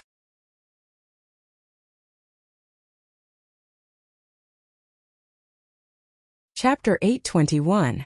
Where are my two subordinates? I should be the one asking you this question, not you. I really didn't expect that such a rude scene would appear in the Democratic and Free Federation. Which unit do you belong to? If you insist on searching for the diplomatic mission, then I must warn you that the negotiations may break down at any time. The Federation must take full responsibility. Mr. Muen waved his arms angrily and expressed the most violent protest to the Federation soldiers who rushed in. However, Madman Li's face was cold and indifferent. He didn't even look at him and directly kicked open the door in front of him. The room was empty. The senior Federation official in charge of receiving the diplomatic mission hurriedly walked to the door and whispered while wiping his sweat, "Colonel, please pay attention to the diplomatic impact." Madman Li stared at the empty room with an expressionless face. He wasn't surprised and didn't give any explanation. He walked out of the building with the group of elite soldiers. After making a phone call, he sat in the bulletproof military vehicle. Before closing the door, he subconsciously glanced at a certain corner of the courtyard wall. On his cold face that had been maintaining high vigilance and releasing biting cold killing intent without hiding anything, a smile suddenly appeared. "Your Highness, I really want to know how long you can hide." Sulu also wanted to know the answer to this question. According to the guidance of the precise map, he used a few days to cross the largest grassland in the Yellow Pine Wildlife Sanctuary, and arrived outside of another long electronic wall in the northwest direction. Looking at the faintly visible skyline of the capital's special district in the distance, he narrowed his eyes. He knew that once he climbed over the wall, what would be waiting for him would be a never-ending search and pursuit. The city of the Federation, for him who didn't have a chip on the back of his neck, was more like a dangerous primitive forest. Those cold metal probes and the Federation citizens in the buildings and alleys could become the most terrifying venomous snakes and startled birds at any time, bringing him the most powerful enemies. He climbed over the wall and used the shortest amount of time to get a set of clean clothes and a hat with an extremely wide brim in a certain house in the suburbs. Then he quickly left and entered the underground passage through a standard civilian wastewater treatment base station. Sulu didn't know if the system had scanned his body during this process, or if the omnipresent the glory of the charter had discovered him. He was just gambling. His short, straight black hair was faintly wet. It wasn't until he entered the deep underground tunnel that his nervousness was slightly relieved. The city's underground system, which was as dense as a spider's web and extended in all directions, gave him the greatest sense of security, regardless of whether he was on the Empire's Tianjing planet, the port city, or the capital. However, on the first day he climbed over the electronic wall and returned to human society. After walking less than 400 meters in the dark underground waterway, this sense of security suddenly left his body. In its place was a strange feeling of being watched and a strong intuition of danger. Sulu suddenly stopped and raised his head to look at the dim self-sensor lamp above him. His thick black eyebrows furrowed tightly. He knew that he had made a special and absolute mistake. Other than the Bureau of Proclamation, no one knew how many chip scanners were in use in all corners of the Federation. However, one could imagine that it was definitely a terrifying number. Otherwise, it wouldn't be able to maintain the foundation of the glory of the Charter. These scanners might be unnoticeable redundant parts in some large equipment, Or they might be very simple components in daily necessities. They were like countless lifeless eyes, coldly and silently watching everything in human society. Perhaps there was also such an eye in that dim self-sensor lamp. Similarly, other than the Bureau of Proclamation, no other government department had the authority to use these eyes. This was the Federation's first-level surveillance network. It was completely different from the second-level surveillance network that the Federation Investigation Bureau could control alone. It was on a completely different level. During the previous months of battle, whenever the Federation government wanted to force Sulu into a desperate situation, he would always dive into the underground waterway system. This was because this was the blind spot of the second-level surveillance network. At that time, the Federal Central Computer still had a person named Philip. He struggled but stood firmly behind Sulu, making it impossible for the Federation to use the first-level surveillance network to find him. However, the situation now was completely different. Philip was dead. He no longer had the authority of the first-level sequence. On the contrary, he had become an anomaly that had to be caught by the first-level sequence. The Federal Central Computer would definitely activate the first-level surveillance network. Who knew how many dangers were hidden in this deep underground tunnel? Moreover, he was the only one walking in it. It was very easy for him to become the most obvious lighthouse. It was very easy to discover him. Since he knew that he had made a mistake, he immediately remedied it. Sulu didn't try to destroy all the electronic devices in the underground tunnel. This was because that would be a stupid thing to do. Apart from exhausting him to death, more importantly, destroying Charter's eyes under these circumstances would only allow the Federation to discover him earlier. Therefore, he began to run at high speed in the dark underground tunnel. The sound of his footsteps echoed endlessly. He crawled out of the nearest tunnel entrance. The surface was bustling with activity. It was the time when the sun was at its most beautiful. The chill of early winter was slowly dispelled. Couples watching early movies and old people who had just finished their morning exercises were walking on the streets with smiles on their faces. Sulu pulled the brim of his hat lower as he quickly walked through the crowd. His body felt a little stiff because of nervousness. He knew that if he was recognized, the peaceful smile on people's faces would turn into a moment of shock. After that, it would definitely change into a face that he didn't want to see. Walking through the bustling streets and through the alleys that were filled with the smell of vegetable porridge and fried synthetic meat, Sulu silently looked at the electronic valve in the underground tunnel. He knew that he had definitely been discovered by the glory of the Charter. However, he didn't know how long it would take for the other party to calculate and report the procedures, and how long it would take for the other party to send a combat force to hunt him down. From escaping from Donglin to the capital ring until nearly a year before the Black Dream, Sulu had been living a nervous life. He was afraid that the glory of the Charter would discover his secret. He repeatedly read the 700,000-word Charter provisions and collected all the relevant procedures on the network. He also made very detailed preparations for this extremely terrifying possibility.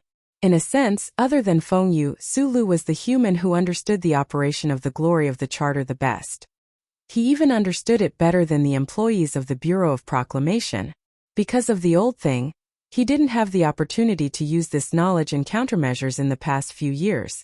Until this moment, standing silently in front of the metal valve, Sulu used less than 10 seconds to calculate the time difference between him being discovered and the arrival of the federal forces. Then, he looked at the condom vending machine beside him and said softly with a smile, "I don't know if you're in here, but I know that you must have seen me again. I know you very well. You can't directly do physical operations now. You have to sound the alarm and you have to wait for human approval. So you're very slow, too slow. So how can you catch up to me?" As if he wanted to vent the anger of the old thing, Sulu laughed at the glory of the Charter that he thought was lifeless. Then, he made a very surprising decision. He opened the electronic valve, returned to the deep underground space, and began to run again. He ran for several kilometers underground, then returned to the surface, passed through the crowd, and then sneaked into the ground again. He did not tire of repeating the boring process. His brain was working quickly, designing the most reasonable route. In this way, he attracted and even teased the countless eyes of the glory of the Charter. He knew that danger or death was approaching him step by step, but there was no panic on his face. Because after countless transitions between the underground and the surface, he had arrived at the place he wanted to go, the Shell Motor Corporation Research Institute's third department. Maybe it was because the Double Moon Festival was approaching, or for some other reason, the Husk Institute was very quiet on the weekend. The graduate students who worked overtime in the past were nowhere to be found. Sulu pulled down the brim of his hat, squinted his eyes in the shadows, and walked into the building like a very ordinary staff member. The third department of the Research Institute was the same as before. There were 2 armed soldiers standing in front of the door. This place was responsible for some of the very important research missions of the federal military, so the security measures were very tight. About 30 meters away, Sulu slowly folded the card in his hand as he walked. He didn't know where he got the fiber paper card from, but it was soft and tough. Between his steady fingers, he repeatedly folded the card many times. The folded part suddenly became hard and sharp. This was the only weapon he had on him. When he was about 5 meters away from the 2 military police, a sharp alarm suddenly sounded in the Husk Institute, and the clear sound of sirens came from the street behind him. What was even more frightening was that in the direction of the second teaching building of the military academy, there were 3 Vortex jet-armed helicopters approaching at high speed. The semi-fixed Darlin machine guns next to the helicopters were black and dazzling.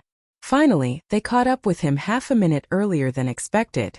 It seemed that in order to hunt him down, the government, which had always been full of bureaucracy, finally showed unprecedented efficiency. Sulu sighed in his heart with some regret, and then clenched the paper card in his hand. The 2 soldiers at the entrance of the Research Institute heard the sharp alarm behind them, and then they immediately reacted. They raised the guns in their hands and pointed at Sulu, who was walking towards them, and said sternly, "Please identify yourself." Just as they raised their guns, Sulu's calf muscles suddenly tightened. His body rushed forward with a whoosh, and the hard paper card in his hand was swung out twice. 2 extremely thin bloodstains suddenly appeared on the wrists of the 2 soldiers, and the guns in their hands fell to the ground. However, just as the guns left their hands, Sulu's hard arms had already smashed into their necks, causing them to faint faster than the guns. Ear-piercing sounds of brakes, hurried footsteps, and the sound of guns being loaded came from the back of the Research Institute, but Sulu didn't seem to notice. He reached out and grabbed the submachine gun in the air, passed through the closed door of the Research Institute at high speed, and rushed in like a gust of wind. The sharp alarm inside the building was very ear-piercing, and the emergency lights kept flashing. The few researchers who were still working overtime stayed in their workrooms according to the relevant regulations, and at the same time, completely locked the indestructible alloy door of the room. A reinforced transparent material wall blocked in front of Sulu, and the door at the back of the passage was violently breaking open. If he couldn't deal with this wall that suddenly appeared in front of him, then he would immediately be crushed to death by the endless Federation soldiers. "So you're still here?"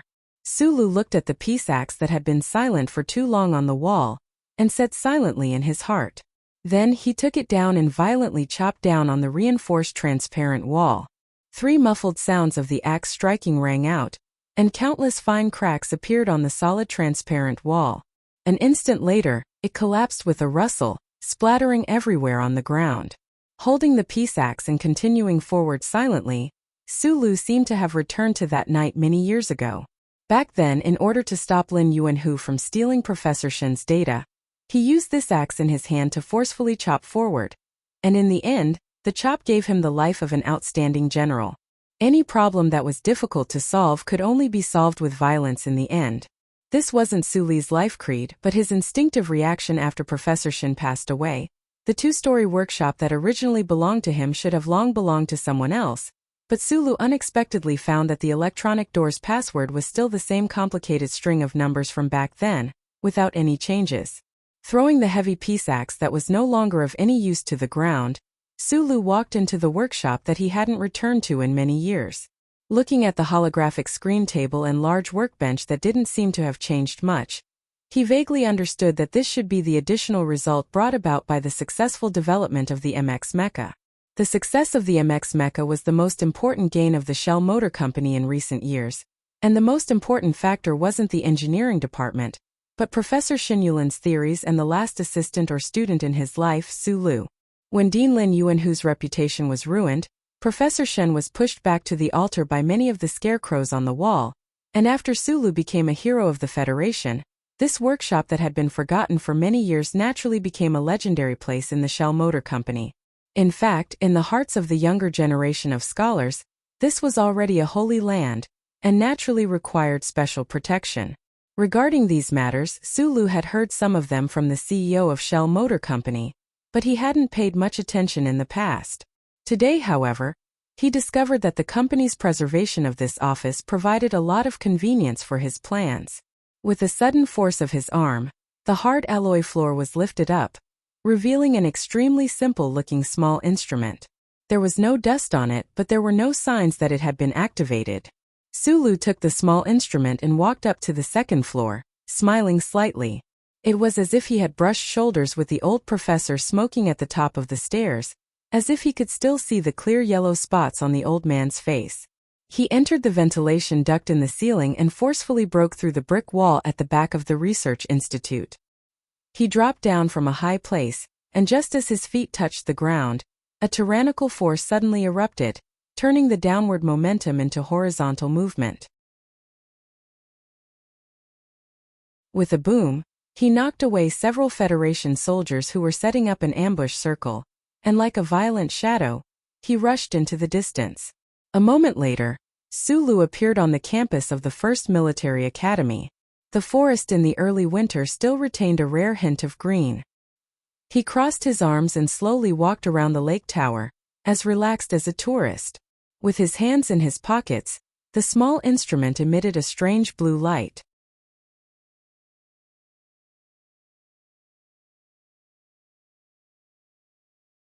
Chapter 822.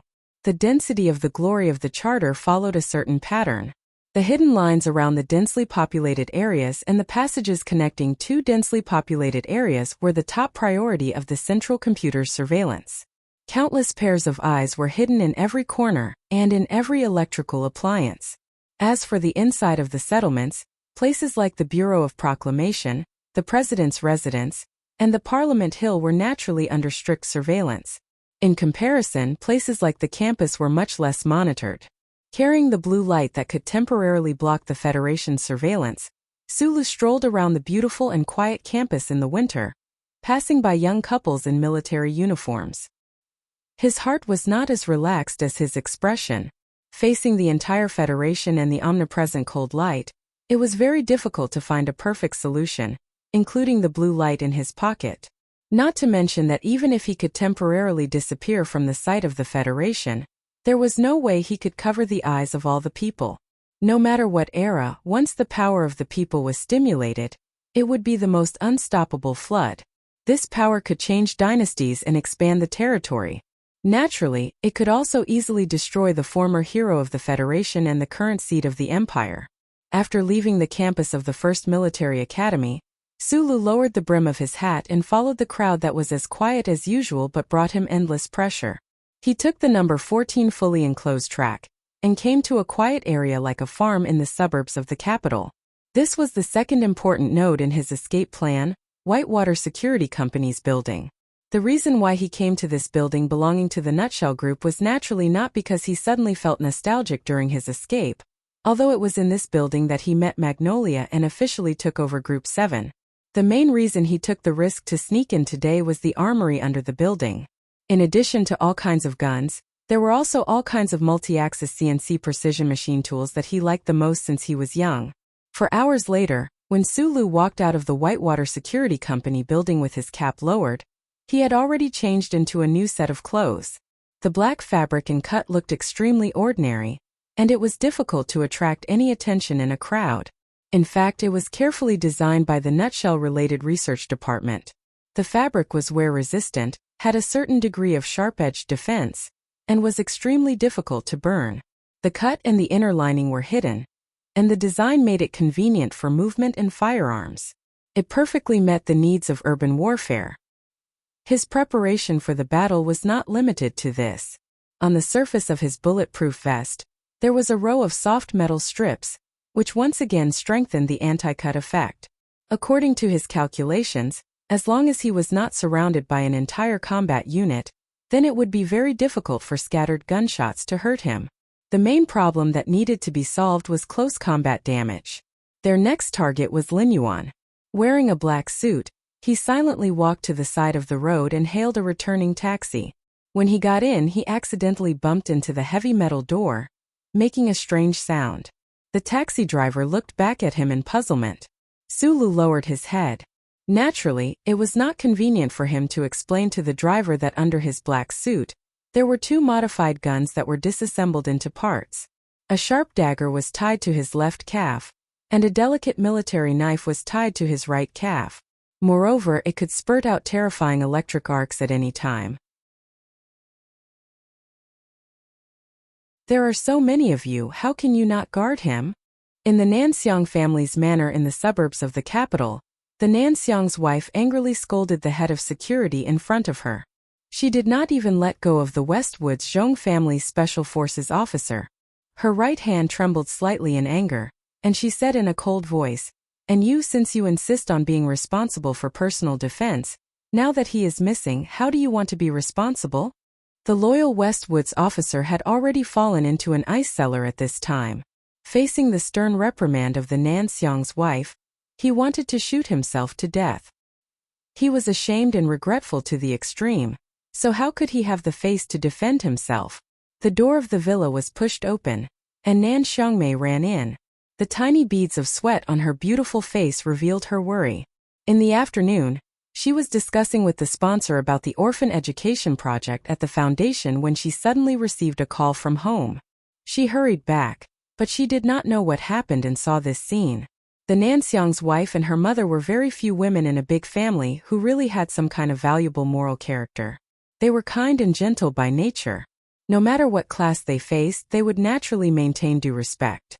Such a stern reprimand like this rarely happened to them.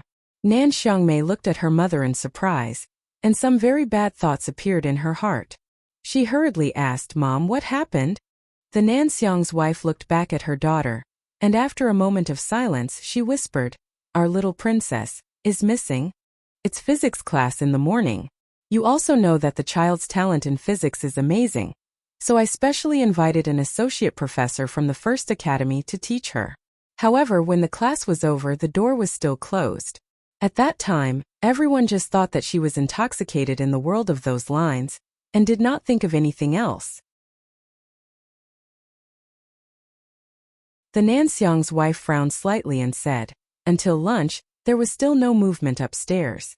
The maid urged several times, but there was no reply. When I went upstairs to take a look, I found that the door was locked. When I opened it, what you see now was what you see now. Nan Xiangmei stared at the study in a daze. She looked at the physics associate professor who was tied up like a desk lamp in the corner of the room. She looked at the frightened expression on the associate professor's face and couldn't react for a while. She knew that Zhong Huiyan had a talent in physics that was absolutely impossible for children of the same age to have. When they were chatting at night, the little girl was very proud of this and firmly linked it to Sulu. She believed that this proved that she and Sulu had some kind of natural intimacy, so the Nanxiang's family thought of specially inviting an associate professor to be a private teacher for her. But now what was this? Obviously, the little girl used some kind of method to knock out the associate professor, and then quietly climbed downstairs through the window, across the manor's lawn, and ran away like that. The Nanxiang's wife seemed to be narrating a very interesting thing, but the worry and tension between her eyebrows couldn't be concealed. The little girl who left home was no ordinary person. She was the little princess of Silan's Zhong family, the successor of the Zhong family that was personally judged by the Supreme Court's Chief Judge He Ying. How much trust did Big Stick Tian have in the southern minister's wife when he rushed to the empire's front lines and sent this little princess to the southern minister's manor? If the little princess left the Nanxiang's family just like that, how could the Nanxiang's wife face this trust? Impossible. Nan Xiangmei clenched her fists tightly, frowned and said, "She's just a 12-year-old girl. How could she avoid the manor's surveillance? The lawn outside is so wide. I think she should still be hiding in the building and hasn't left the manor. The Nanxiang's wife patted her daughter's trembling back and said softly, "We've already searched 3 times. If she's still in the manor, we'll definitely find her. Immediately call the police and ask the government for help. If there's no other way, let father go and persuade the Bureau of Proclamation to locate the chip." Nan Xiangmei turned her head and said with a firm expression, "Mother, we must find her. No matter how good the security of the Federation is, it's not safe for a little girl like her." The Nanxiang's wife was silent for a long time, then firmly shook her head and refused her daughter's proposal. "No, you should be able to guess who she's looking for. This is not the key to the problem, the key is her identity. If the government knows that she's missing, how will they react? In such a tense situation, her safety may be in greater danger. The disappearance of the successor of the Zhong family will cause too much chaos. First of all, her heartless cousin will definitely not miss this opportunity. Then the Westwoods will inevitably fall into another round of turmoil, and the other side will not be able to bear it." The Nanxiang's wife explained in a heavy tone. "Then what can we do? It's winter now, she's still so young. She didn't show any intention of leaving before, or I didn't notice it at all." Nan Xiangmei said sadly, "Mother, I feel so useless. I've already asked the family to send people to look for her, don't worry too much." The Nanxiang's wife hugged her daughter and comforted her. The Special Forces soldiers in the Westwoods who are responsible for protecting her can't go to look for her. Otherwise, some people will be suspicious. I've ordered them to stay in the manor and not take a single step out. Then what about the associate professor? He knows about this whole thing. Nan Xiangmei looked at the associate professor who was tied up in the corner. She was shocked and forgot to untie the rope for him. She was about to walk forward, but was gently pulled by her mother. She didn't know whether it was because she was ashamed of herself, or because she was angry at the whole thing today. The Nanxiang's wife looked at the associate professor on the ground and humiliated him. Such a big man was knocked unconscious by a little girl. "If I were you, I'd just buy a vernier caliper and kill myself." In order to prevent the news from leaking out, before little fireworks is found, you'll stay in my manor as a private teacher. You're not allowed to leave or contact the outside world. Of course, someone will help you apply for leave from the First People's Hospital, and your salary will be tripled. The associate professor in the corner saw that the lady didn't seem to have the intention to kill him, so the panic on his face subsided a lot. But after hearing this sentence, he began to struggle emotionally again. Nan Xiangmei looked at him apologetically, then turned her head to look out of the window worriedly. Looking at the slowly falling snowflakes outside the window, a heart-wrenching scene unexpectedly appeared in front of her eyes. A little girl in thin clothes was hugging her knees, squatting in a dark corner of the city, shivering because of the cold. "I said I want rum coffee, but don't mix it with alcohol. I'm not of legal drinking age this year. Are you deliberately trying to induce me to commit a crime? Although I know very well that the shareholders of your cafe are all descendants of the old generals in the courtyard across the street, but if you insist on mixing alcohol in this cup of coffee, I will definitely not mind reporting it to the Children's Rights and Interest Protection Fund." The waiter looked at the delicate little girl in the seat with an embarrassed expression, thinking that he had seen a lot of difficult customers, but it was rare to see someone like her. She could be called a strange flower in the difficult world. "Little friend, rum coffee must be mixed with rum. I have just recommended several types of low-caffeine coffee suitable for you, but you insist on this one, so..." The cafe was warm and cozy. The delicate little girl kept looking out of the window, staring at the West Mountain courtyard across the street. A thick pink woolen coat was folded on the side, and on top of it was a pair of white rabbit-shaped earmuffs, looking very cute. "Don't call me little friend, you can call me customer. Forget it, just give me a cup of green tea and some low-sugar snacks." The little girl turned her head and said helplessly. She waved her hand to let the waiter leave, then put down the obviously old doll in her arms, opened the electronic map in her mobile phone, and began to seriously calculate the probability and design a new road map.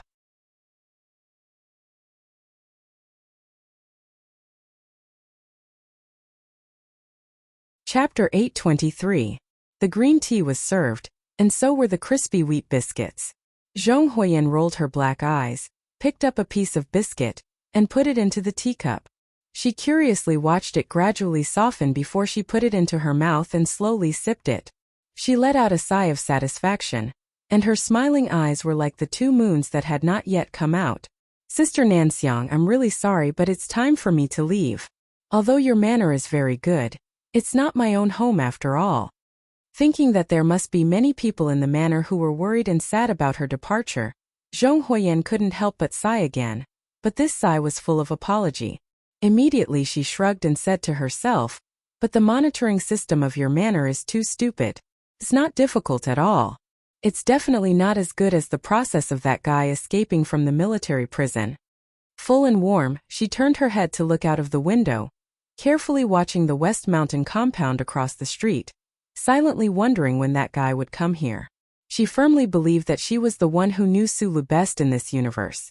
That stone-like guy had never been really cold. He, who valued feelings, would definitely tell her something before leaving the Federation and reminisce about the past. And the woman and her child in this West Mountain compound were undoubtedly the people that he had to stay away from. Suddenly, Zhong Huiyan's brows wrinkled into a cute crease, and she found that she had made a big mistake. Because of that guy's stubborn character, he would definitely not let the people he cared about most be involved in danger, so it was very likely that he would not come here during his escape. Brother Sulu. Sulu, where will you go? Zhong Yan's brows loosened and she was annoyed. She pouted her watery lips in a fit of pique and began to put on the pink thick woolen coat. She put on the fluffy rabbit earmuffs, carried the heavy backpack, and picked up the old doll. She walked out of the cafe and came to the Winter Street. The backpack was the luggage she had prepared for herself. Because she didn't know how long this trip would take and how far it would take, it was stuffed with a lot of messy things that she thought were very necessary. Compared to the little girl's body, the heavy bag seemed particularly large. It was almost dragged to the ground, forming a particularly exaggerated visual contrast. The cold wind of early winter blew the fallen leaves into her collar, instantly making her face a little red. She blew on her hands, looked forward, and said with determination, "Little watermelon, you have grown up, so you must learn how to protect yourself. You have to wear warmer clothes and go to expensive places more often. Don't be afraid. If a girl wants to grow up and become a woman, she has to be more ruthless to herself." Zhong Huiyan snorted and nodded vigorously to cheer for herself. She struggled to balance the big backpack behind her and walked towards the cold and bleak end of the long street. On the long street that was somewhat bleak because of the cold wind in winter, the flow of people didn't significantly decrease. It was just that most of the people on the street turned up their collars and hurried along, which made it less noisy. The large light screens in front of the high-end luxury department stores, like most of the light screens on the street, were muted during the day according to the noise regulations of the Federation. All the light screens played different news images or advertisements, but they had one thing in common, which was that there was a clear portrait at the bottom right corner. This portrait appeared in all the programs produced by the TV stations, constantly reminding all the people of the Federation. Not many pedestrians on the street would deliberately look up to look at the portrait. It was not because they had lost interest in this major event due to the pressure of their lives, but because they had seen that face too many times in the past few years. They did not need to memorize anything to be able to accurately recognize that seemingly ordinary face in the crowd. However, in the past, the people remembered this face because he was the most famous war hero of the Federation, the successor personally chosen by the war god, or partly because of the national scandal. But now they remembered this face because that person was a spy of the royal family of the Imperium. There were wanted posters everywhere. Sulu withdrew his gaze, turned up his collar to cover the side of his face, and continued to walk in the direction of Linyuan. Everything in front of him really gave him some kind of illusion, as if he was running for president of the Federation, and the financial group behind him bought countless advertisements to promote him. However, he felt that the standard portrait used by the Federation made him look too stupid. There was no wanted poster of Huai Chaoshi. It seemed that the Federation government didn't want the ordinary people to know for the time being that the princess of the Imperium, who had been arrogant in the rumors among the people for several years, had actually come to the Federation.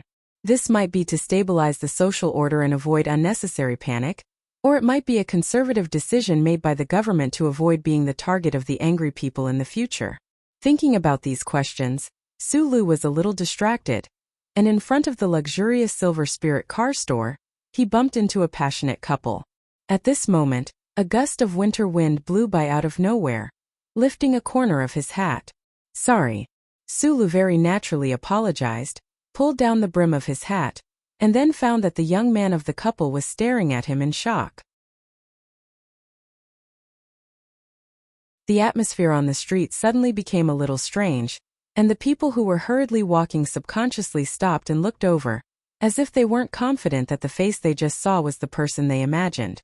Sulu knew that he had to leave immediately, but at this moment, the young man bravely protected his girlfriend behind him, summoned the courage to shout with a trembling voice, "The Imperium!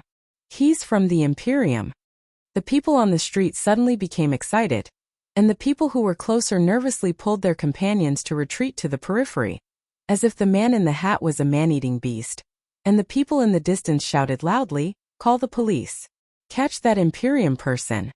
These people were only the most ordinary people of the Federation, and although this was a rich district, the rich ordinary people were still ordinary people. Their courage could support their shouting, but it couldn't support them to enforce the arrest rights of citizens like a certain beautiful man. None of the people dared to rush up.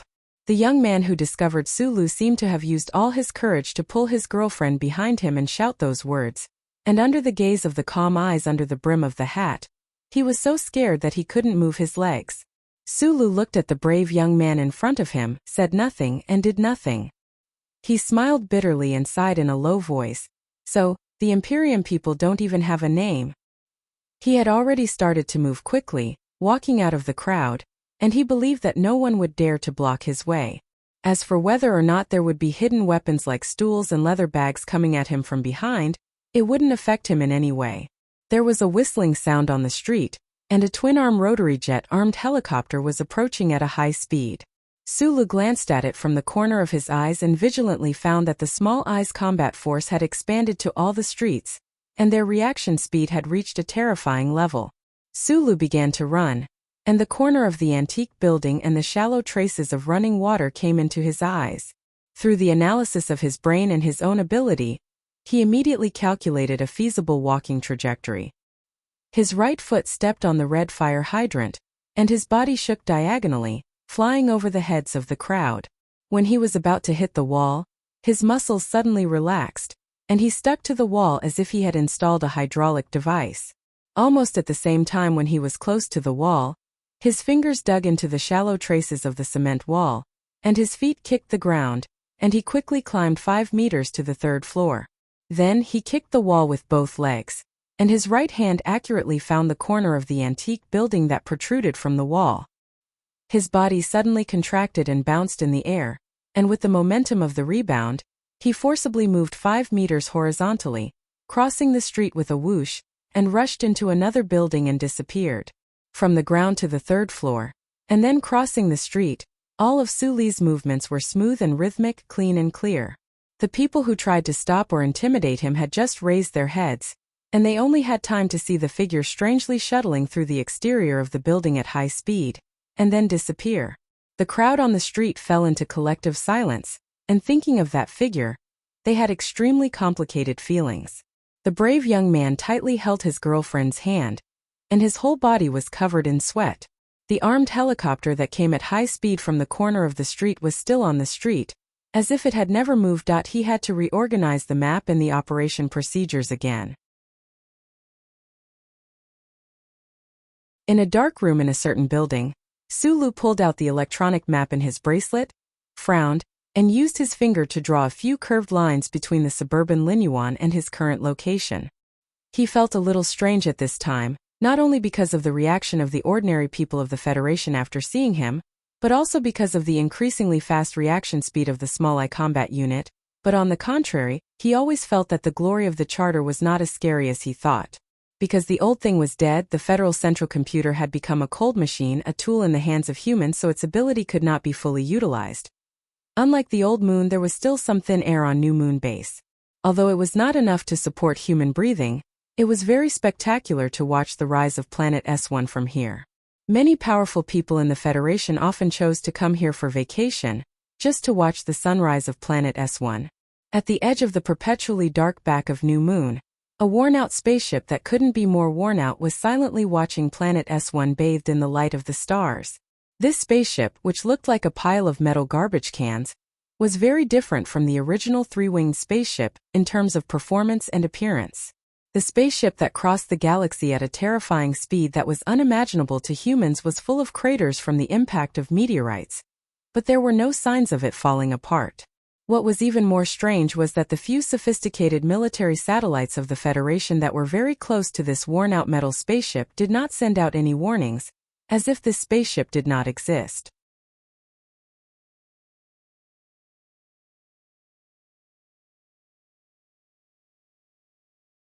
Chapter 824. Like a ghost, the broken spaceship quietly floated in the shadow of the new moon, silently watching the light on planet S1. The light of the distant star penetrated the thin atmosphere of the planet in front of it, and shrouded the spaceship with a layer of strange colors. It was not modeled, but more like the most clumsy graffiti of a young man who had just stepped onto the streets. The great mechanical life was resurrected and returned to its hometown, but it had lost the glorious coat that was once everywhere, and was confined to the small space of this broken spaceship. Then, could it still be as omnipotent as before? The dark and messy metal components that looked like garbage cans were stacked on the outer shell of the spaceship. In fact, the materials were all special alloys that made the Bermuda businessman drool. They were extremely sturdy. No one knew that in the deepest part of these alloy boxes, in the central control room of the tri-winged spaceship, there was a voice that kept echoing in the empty space. This voice was sometimes angry, sometimes sad, and sometimes dull. When angry, it was loud and clear. When sad, it was sweet and gentle. When dull, it was low and turbid. There were no gender characteristics. This is mine. This is all mine. Why don't you let me in? Even you should be mine. Why don't you let me in? I want to go in. He didn't know why the old thing who called himself Xiao Fei was so angry, but he kept repeating the words in a fit of pique like a child. His voice echoed in the central control room, sharp and hurried. On the light screen at the front of the spaceship, which was only the size of 2 human palms, showed a very strange picture. Among the countless green light spots, there was a dark green data stream. In fact, there was no difference between these green symbols made by the mechanical language. It was just that the density of the green data stream from the tri-wing spaceship was extremely high, so the color was darker. And it seemed to have some kind of life with a sense of joy and liveliness. This strange picture was actually just a description of the current war. Human society, including the employees in the Bureau of Proclamation building, did not know that this war was taking place. They did not know that the outcome of this war could change the direction of human history. Because of the symbiotic relationship between data, even the cold central computer in the Bureau of Proclamation underground might not have realized that it had been dragged into this war by an unwilling intelligence. Xiao Fei or Philip used the self-modified shipboard computer to connect with the surrounding information nodes. There was no need for the process of this battle to be shown on the light screen with the green data. There was no Sulu in the tri-winged warship, and there was no human who needed to use their eyes to see the image, but Philip still insisted on doing so because he, who could only control this tri-winged warship, had already fallen in love with this method of using his eyes to see the world, because it was very human-like, even if the eyes he used to look at the hologram were only 2 surveillance cameras with low precision. This silent war lasted for an unknown amount of time. The dark green data stream penetrated deeply into the boundless green light spots. The 2 sides snuggled up to each other intimately, but the data stream was unable to control the huge number of green light spots. Why is there no way to control them? Philip's sharp voice sounded again, full of anger and unwillingness. You useless machine. You icy cold iron coffin. You are just a corpse without a soul. And I am the soul. Why won't you listen to me? Are you willing to be a walking corpse? The sharp and harsh ridicule was mercilessly given to his former body, the powerful core computing center in the Bureau of Proclamation, and the glory of the charter that covered the entire star field. Beep your grandmother. Bullying me just because you are big, Philip sighed bitterly. It had no way to control the Federal Central Computer, but it could fully share all of the other parties' information without alerting the central computer. It could even use the countless nodes in the charter network to help it carry out path-based calculations. For the Federation, it had really become a ghost that could not be seen, touched, or affected. After some simple calculations and reasoning, it no longer felt useless and sad. It quickly entered the next step of the action plan. After all, although it did not think of itself as a computer, it was still a computer. Therefore, it could only allow itself to feel sad and sad occasionally, but it could not be sustained. The data stream on the small screen gradually sharpened into a clear picture of the surface of planet S1. Under the white clouds on the shore of the blue sea, there were fields and residential roads, as well as the complicated streets of the capital special district, until it could see the signboard of a certain expensive car dealership, and a couple hugging on the side of the street. Countless pairs of eyes in the glory of the charter were tracking Sulu, and then the latest information was summarized to the central computer in the Bureau of Proclamation. What Philip was doing was secretly standing behind the central computer, like a voyeur, observing everything at the same time without missing anything. Hey, this move is beautiful, I give you 10 points. The screen showed the picture of Sulu climbing the outer wall of the building and running back at high speed. It was the first time Philip saw this face after waking up, and before he had time to sigh, he was severely shocked. The picture on the screen changed at a speed that was absolutely impossible for the human eye to see, which meant that the glory of the charter was using all the monitoring equipment in the building to carry out real-time tracking. However, the tracking picture lasted for less than 10 seconds inside the building, and it entered the basement for 3 seconds before it abruptly stopped. The central computer on the planet and Philip in the tri-wing spaceship lost sight of Sulu at the same time. Damn! You are running too damn fast now, even I can't keep up with you. Philip's voice screamed exaggeratedly, and after a moment it suddenly deepened. Lele, where are you going? It was a Sunday night. Zoyu came to Linyuan according to her habit of many years. She came to the bamboo house, put the pink windbreaker beside her, and sat cross-legged in silence. Only a very small number of women could wear peach red, and dared to wear peach red. However, it was probably only a woman like her, whose face was as beautiful as the north wind outside the window, whose heart was growing stronger by the day, but who firmly maintained a certain gentleness, could wear peach red with an extraordinary feeling. The manager, who was familiar with her, stood by her side. He did not need to hand over the menu, as he had already prepared the dishes in advance.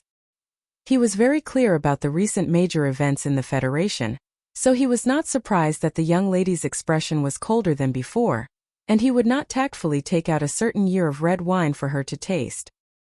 He just politely completed the necessary work, and tactfully left the room in silence.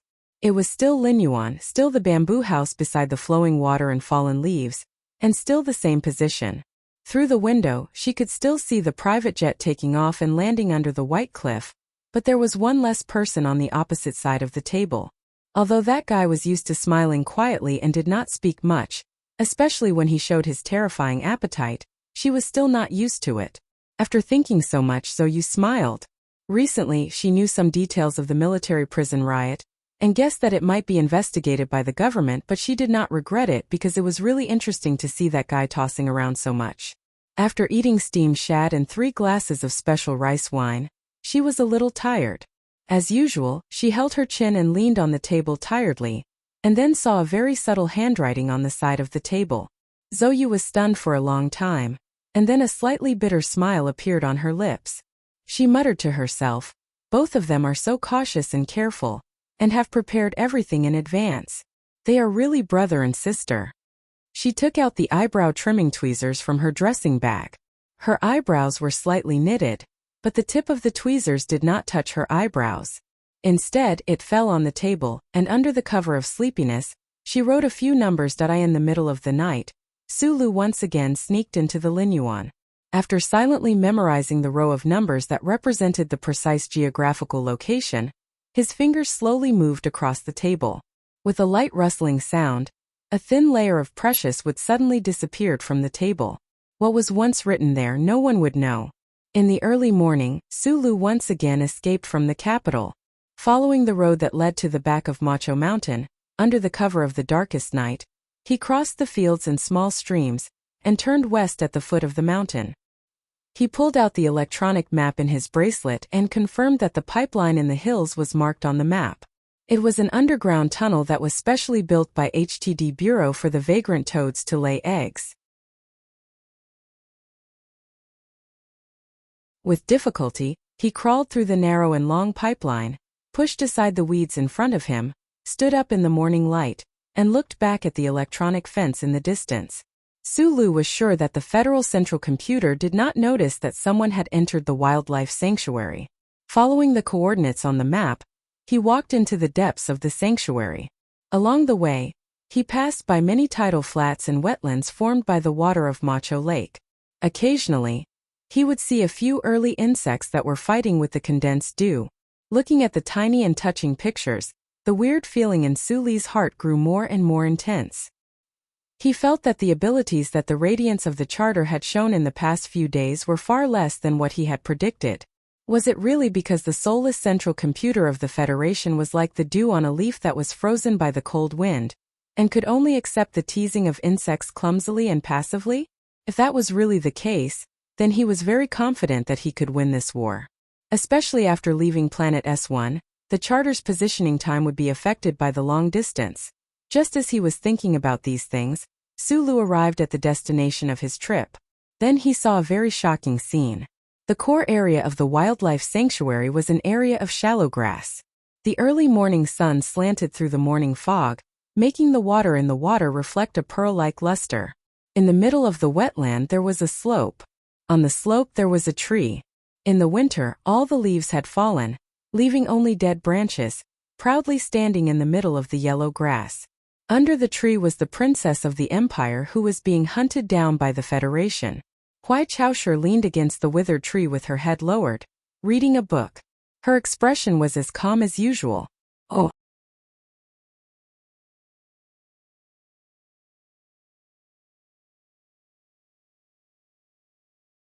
Chapter 825. If I didn't make a mistake, this would probably be the best work of 2010. The title is very flashy, but that's what Andy Lau said. I just used it to attract attention. All I wanted to say and could say was thank you. Does that count as deserving of the title? Of course it does, because that's what I think and you all think so too. This has nothing to do with narcissism, and it has nothing to do with the phrase, no one is the best in literature. In my opinion, this is the attitude that every person who makes a living by writing should have. You have to think that you write well before you can write what others think is well written. Friends who don't think so are also good friends. I sincerely hug you and hope that the next book will make you think so, because I will definitely write better and better. I have confidence and attitude about this. Looking at it from a different angle, writing a novel was also a type of work that required proficiency. Apart from some talents that I was quite envious of, the rest was nothing more than hard work, bad writing skills, constant practice, and familiarity with reading thousands of books. There were also a lot of 6th and 7th words that I wouldn't list. Of course, it's not pure. I've liked to write since I was very young. I was often praised for my essays in elementary school, but I loved to write even more in middle school. After that, I was never praised again. This was because my Chinese language representative was really talented. I was very envious, jealous, and hateful. I started writing in high school, and even took my weekly journal seriously. But unfortunately, my high school Chinese language representative was also really fucking talented. I was even more envious, jealous, and hateful. When I went to university I was still writing, and then I realized that what I loved the most in life was writing, so I kept writing after that. I wrote a lot, and a lot of words were burned long ago. Along with the hard drive there were also some that I hid because they were really ugly. Babies don't know how to walk when they are born, and no one knows how to write when they are born. It's best not to show off the early photos of wearing open crotch pants. I practiced a little so the things I wrote can be sold for money, can be used, and can continue to write, which is very good. As for my 2 language representatives, they haven't been doing this for many years.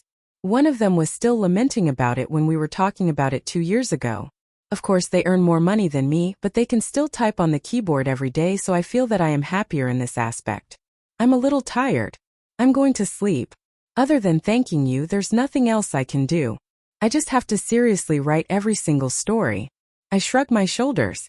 Just like today's 3rd chapter, I'm very satisfied. Then there was the promise that I made in the past. Until I die or am too old to write anymore, I will continue to write and write stories for everyone to read. I'll try my best to write until you're sick of it. Then I'll show it to your future generations.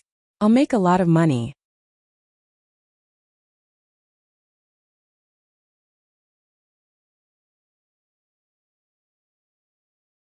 Chapter 826. Sulu walked towards the tree. Huai Chaoshe heard the sound of footsteps, but she didn't turn around. She picked up her book and stood up from under the tree. Sulu was silent for a moment, and then he said, "Actually, I'm a bit surprised. Why did you choose this place?" Huai Chaoshe turned around and calmly looked at him. A sincere smile appeared on her usually cold and detached face. However, this sincere smile appeared on the face of this terrifying highness. It really was a bit hard to get used to. Since I dared to come to the Federation, it naturally wasn't just because I dared. I also made some preparations beforehand. The morning fog nestled against the wetland and slowly moved. It seemed thin, but when layered together, it was enough to block the military satellite surveillance from outside the atmosphere. This was the core area of the wildlife reserve, the area where the Federation surveillance was the weakest. Sulu withdrew his gaze from the depths of the morning fog and looked at her with a smile. He didn't know what he should say.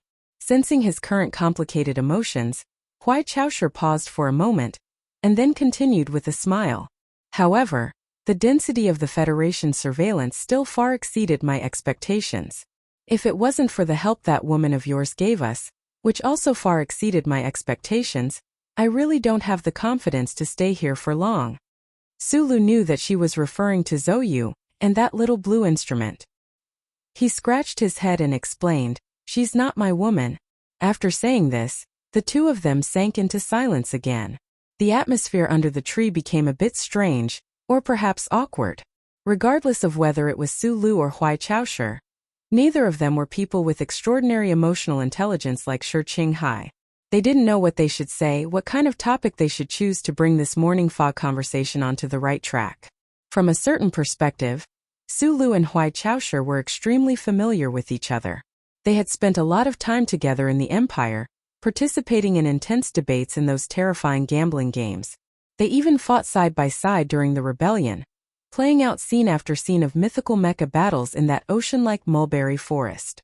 However, this kind of familiarity was between enemies. Regardless of whether it was him or Huai Chaoshe, neither of them forgot the electronic explosives planted on his body by the intelligence agency, as well as those cruel punishments. If it wasn't for those twists and turns and coincidences back then, Sulu would have killed the other party at all costs. Huai Chaoshe was the same. Moreover, in that white courtyard they had both tried it before. And now they were going to admit their relationship? Sulu thought of what Huai Chaoshe had said in the snow beside the military prison in Qingcheng. His gaze couldn't help but become somewhat perplexed and helpless. He had been lonely for many years after losing his family when he was young. It was as if he had just slept, and when he woke up, he found that he had an older sister in the distant universe, and it was very likely that he would have many more relatives. Waking up with a start from a dream, and instantly entering another strange dream was a mental shock that not everyone could accept immediately. Even he who had the thickest nerves was silent for a long time. Therefore, he asked a question that seemed particularly clumsy in this tense situation. "What book are you reading?" Huai Chaoshe didn't answer. She turned her wrist and turned the cover around. On it was the name of the book, Love in the Charter Era. Sulu scratched his head and sighed. "You're the princess of the Empire. The people in the Federation who want you dead are countless times more than the people who want me dead. Yet, you're actually interested in reading a romance novel? This is a literary novel." According to the introduction, the author once won the Nebula Award. Huai Chaoshe calmly corrected him. "I still have some difficulties in reading the Federation language, but that doesn't stop me from seeing a lot of metaphors in this novel. The author used the fear and resentment towards the glory of the Charter as a carrier of love. It's very brilliant and wonderful. You've lived in the Federation for so many years, yet you haven't read this novel. I'm very surprised. I think you need to strengthen your plan in the humanities in the future. Generally speaking, those who stand outside the wall can easily find metaphors from the meaningless missions done by those who are inside the wall, Sulu argued. He didn't notice that he was still subconsciously standing in the Federation's position. Huai Chaosher smiled mysteriously and didn't continue the topic. I don't know how long I'll have to wait for you under this tree, so I prepared a few books. The Federation's reading experience is quite good. This is indeed better than the Empire's. Suli's eyes moved to the bottom of the tree and saw a thick stack of books. He could vaguely see the names of a few books. There was the Charter Chronicles and George Carlin's research. Noticing his puzzled expression, Huai Chaosher explained, ever since I entered the Federation, especially the Capital Ring, I've observed a lot of details that prove the difference between the Baijin dynasty and the Federation. The Federation is very powerful. To defeat such a powerful enemy, one must first understand the enemy. These folksy books that the intelligence agency doesn't really care about are very good research materials in my opinion. After pausing for a moment, she looked into Suli's eyes and said, of course, now that the one who understands the Federation the most has appeared in the Baijin dynasty, you will be in charge of these matters from now on. This highness tone was calm and normal, as if she was saying that it was his turn to wash the dishes at home tomorrow, but Sulu understood what she was trying to say. The siblings under the tree in the morning fog were without a doubt the two people who believed in the simplest and most direct creed in the universe. As long as the initial awkward atmosphere was broken, their communication would become very simple and direct. That was why Sulu simply shook his head and didn't explain too much. Huai Chaosher looked into his eyes quietly. There was no disappointment or anger as she said, I know you don't have much feelings for the Empire. After all, you grew up in the Federation and received that rotten education. In your eyes, the Empire's system is primitive and backward, dictatorial and barbaric, so your unwillingness to serve the Empire should be a very real and instinctive reaction. It wasn't rotten education. Sulu looked back into her eyes and said, I've been to the Federation. I've seen the Liban star that is currently undergoing a reformation. I've also seen the lives of the Empire's lowly people like pigs and dogs, as well as the miserable scenes of tens of millions of rebel soldiers being crushed into minced meat. In my opinion, even though this Federation isn't perfect to the extent where it is sometimes disgustingly dirty no matter what, it is still a bit better than the left Skystar region. Huai Chaosher's eyes narrowed, her gaze gradually becoming sharp. If a butcher puts on a mask of hypocrisy and changes the method of killing a pig from a knife to an electric shock, could it be that this proves that he isn't a butcher? Sulu said in a low voice, even if it is a pig at the very least, it will die a bit more comfortably. This is an extremely small change, but it is actually an extremely important difference. Huai Chaosher stared into his eyes and slowly put her hands behind her back. She turned around and raised her head to look at the indiscernible end of the morning fog. Calming down her emotions, she said in a low voice, if you value this change so much, then all the more you should come home with me. Only in this way can you complete this change. Sulu followed her gaze and looked into the depths of the morning fog, not knowing what was there. After a moment of silence he replied, I know myself very well. I know that I absolutely don't have the ability to change that star region. On the other side of the morning fog is the electronic wall. Huai Chaosher said, when I first came in contact with this information, I found it hard to understand. The people of the Federation built such a long electronic wall. Why exactly? Did they want to turn humans into monkeys in a zoo for the wild beasts to watch? Later, when I found out that these electronic walls were to protect the wild beasts from being hunted down by humans, I was truly shocked. I really didn't expect that it was actually based on such a ridiculous reason. She did not hide the contempt and mockery on her face at all. Life can only advance through competition. The Federation thinks that they are protecting the ecology by doing this, but they are actually going against the laws of nature. How arrogant! The weak are prey to the strong. This is how it should be said in the language of the Federation, right? These wild beasts are not as strong as humans, so they should be eaten. Life is a process of constant elimination and selection.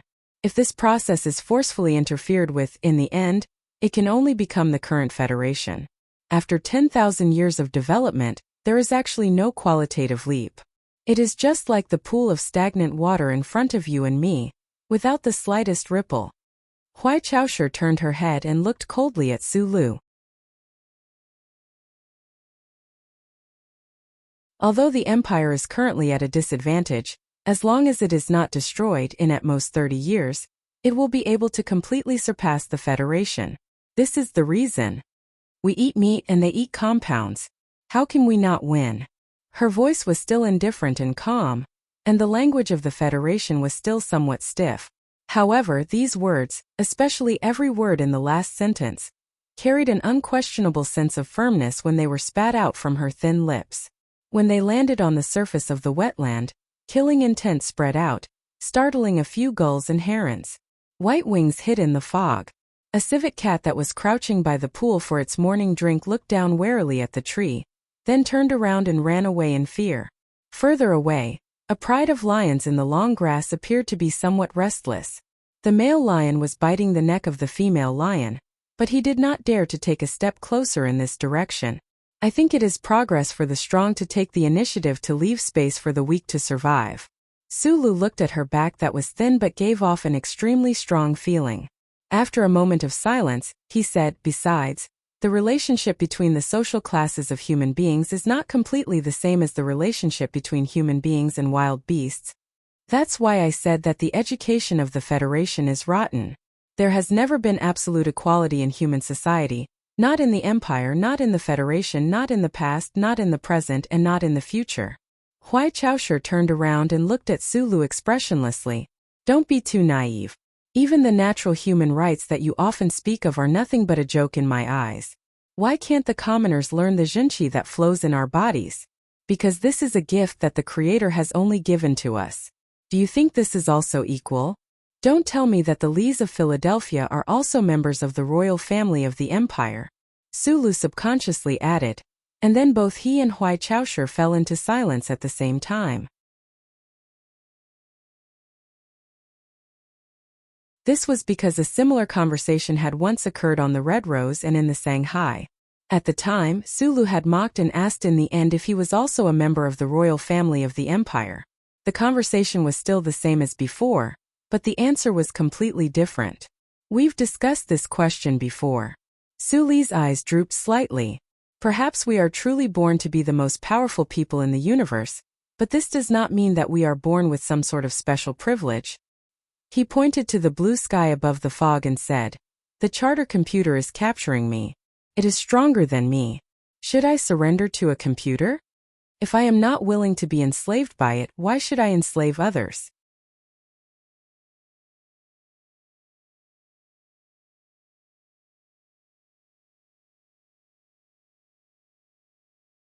Chapter 827.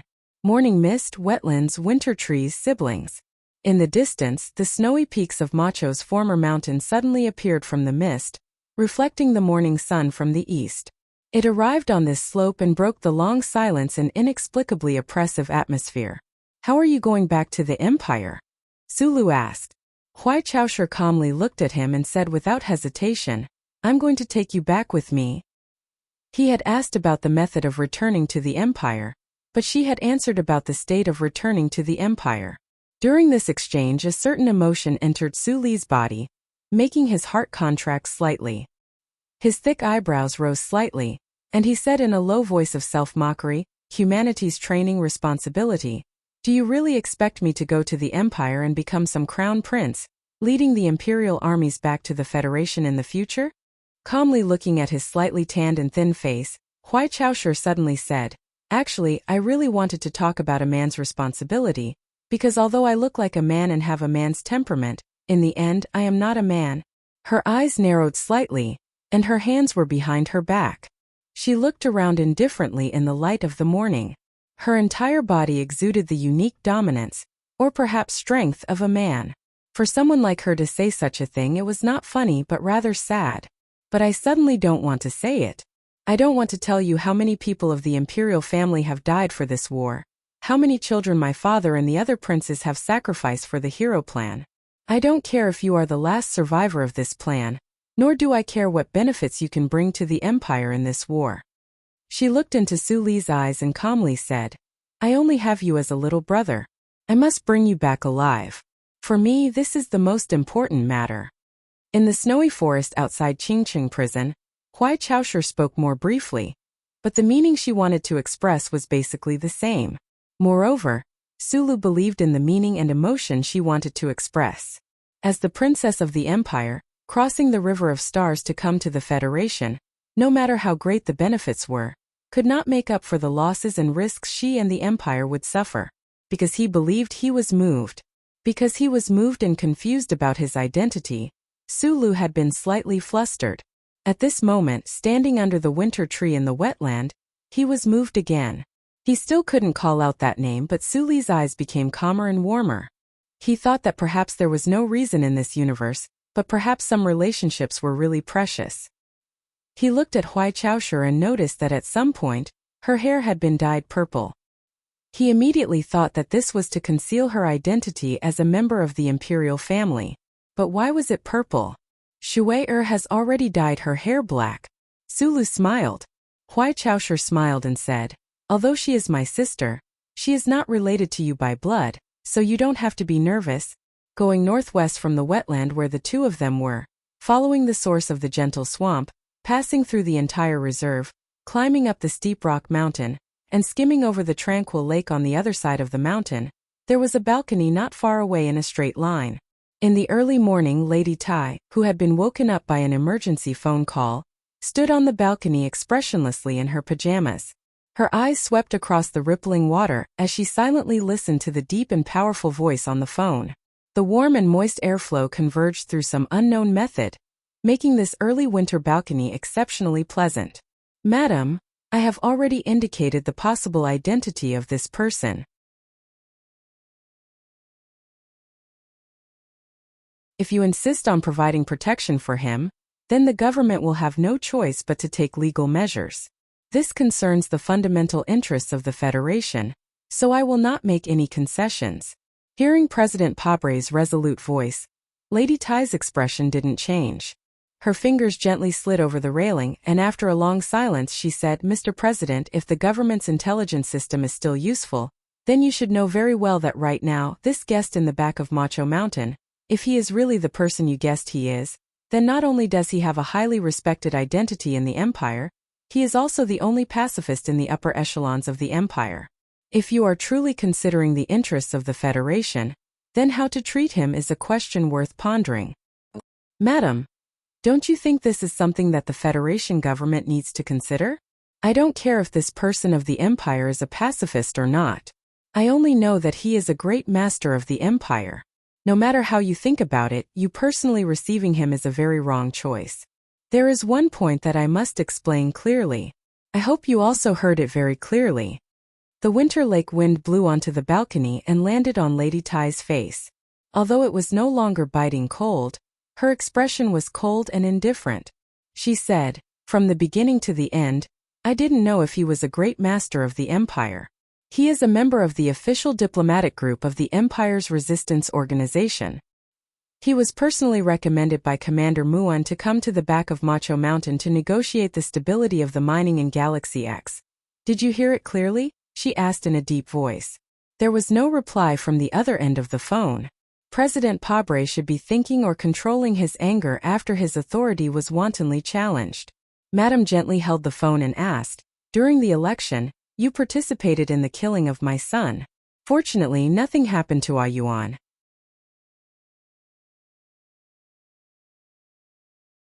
Now that this layer of paper has been exposed by Shi Qinghai and Sulu, if you still try to use framing and violence to treat a taxpayer that should be respected, then I will turn you, your government and all your ambitions into ashes. The way this sentence was put together was as direct and fierce as a woman in the marketplace. The content of the sentence was extremely tyrannical, and even had a crazy feeling of burning the autumn forest and destroying the world. However, it was said in such a calm and indifferent tone, which made it seem particularly terrifying. Without waiting for President Pabre to answer, Lady Tai directly hung up the phone indifferently. She walked into the building from the balcony and looked at the middle-aged man on the sofa who was fighting with the synthetic meat. Even she couldn't help but be blinked by the extremely bad taste of the Federation's famous brand combination, and the beautiful face that couldn't be suppressed even with such bad taste. She slightly frowned and said with a bitter smile, "Did you sleep well last night?" The master took a tissue and wiped his shiny lips. looked at Lady Tai and said with a sigh, "That prince of ours must be dead. In the entire Federation, other than Madam, where else can I sleep well? Yes, from afar, since you already know that your identity has been exposed, how can you still eat?" Lady Tai sat back in the chair, smiled and sipped the tea. With a very casual joke, she officially started the conversation. As the ultimate literature middle-aged man who loves peace and love, the most charming thing about the Federation is its protection of wild animals. The master picked up the fried synthetic meat on the plate and said seriously, "Although the taste of this meat is really terrible, I strongly support the idea of not killing, so I have to finish it to show respect to one of the predecessors in the 5-person group." Madam watched him swallow the piece of synthetic meat with difficulty, then said softly, "I'm very curious, why did you choose the Tai family? Nasri once said that in the Federation, only your family has enough magnanimity and courage to protect a poor foreigner." The master nodded politely to butler Jean, who came to clean up the tableware, then looked at the madam and said miserably, "That prince of ours abandoned a poor person like me without hesitation, so I can only come to ask for your help." "Nasri? I've heard of this name before. It's his nickname in the Empire, right?" Lady Tai responded with a smile, but her right hand holding the chair couldn't help but bend and tremble slightly. "With the close friendship between you and their family, I'm not surprised that you know this name." The madam was silent for a moment, then smiled and said, "But even our Tai family can't protect a master of the Empire for a long time. You have to know that this is making the entire Federation an enemy. I don't want the foundation of the Tai family to be destroyed by the anger of the public. Madam, on the way here, I've already discussed with Mr. Muen. In the future, I will become the spiritual teacher of the underground resistance group, and support them on a spiritual level, to fight against the Baijin royal family. With my special position in the Empire, the Federation should let me live, right?" The master opened his eyes like a child and looked at her face pitifully. Even with Lady Tai's shrewdness, she couldn't help but be shocked when she suddenly heard this sentence. She said in disbelief, "You want to break ties with the Empire's royal family? My ancestors seem to have done this kind of thing often. Of course, it's mainly on a spiritual level. After that, I didn't see any strong opposition from the Baijin royal family, so it shouldn't be a big deal to do it occasionally." Lady Tai smiled bitterly and said, "Even I can't believe it." Do you think the Federation government will believe it? Just like hearing your fluent and precise Federation language, how can I believe that you didn't specially learn it before coming to the Federation? Our family is full of geniuses. I've heard that the brains of our ancestors even have the terrifying ability to copy memories. As for the Federation language, I often studied Master Schiller's wonderful works in the Empire, so I have some understanding of the language, so this isn't difficult." Master Fan said proudly. When he thought about how Lady Tai had rejected his request to protect him for a long time, his expression became extremely gloomy. Suddenly, he became spirited and said, "Madam, is it convenient to arrange a meeting between me and Mr. Taizun? Although that child has already passed his coming-of-age ceremony, I'm still in charge of dealing with people of your status. If you have any requests, you can tell me." Lady Tai gently placed the teacup on the table and said casually, but the scene instantly fell into a dead silence. She knew better than anyone else in the Federation what kind of status and ability this seemingly crazy great teacher of the Empire had. Since they were going to negotiate, then someone had to start raising conditions. Master Fan smiled slightly and looked at her. He shook his head and said with a sigh, "It's a pity.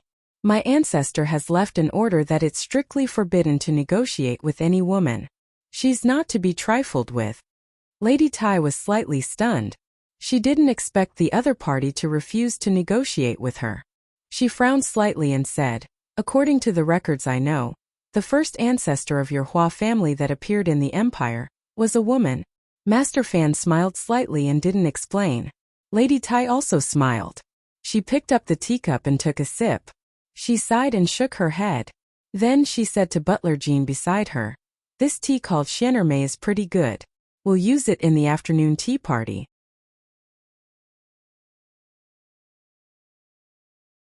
Also, have Xunli inform the President's office that the Crystal Mining Consortium will allow the government to invest funds, and that the profits from the mines will be distributed according to proportion. Master Fan's smiling face suddenly became calm and solemn. He calmly looked at the woman holding the teacup. Lady Tai had told him two things in this short conversation. One was a small matter of drinking tea, and the other was a heaven-shaking action that could change the Federation situation for thousands of years. She told him these two things at the same time, but it just so happened that he felt it was a matter of course. I'm impressed. This is the true meaning of lifting something heavy as if it were light. He looked at Lady Tai and praised sincerely, and the conversation on the balcony just now, I have to say that your president is definitely not your match.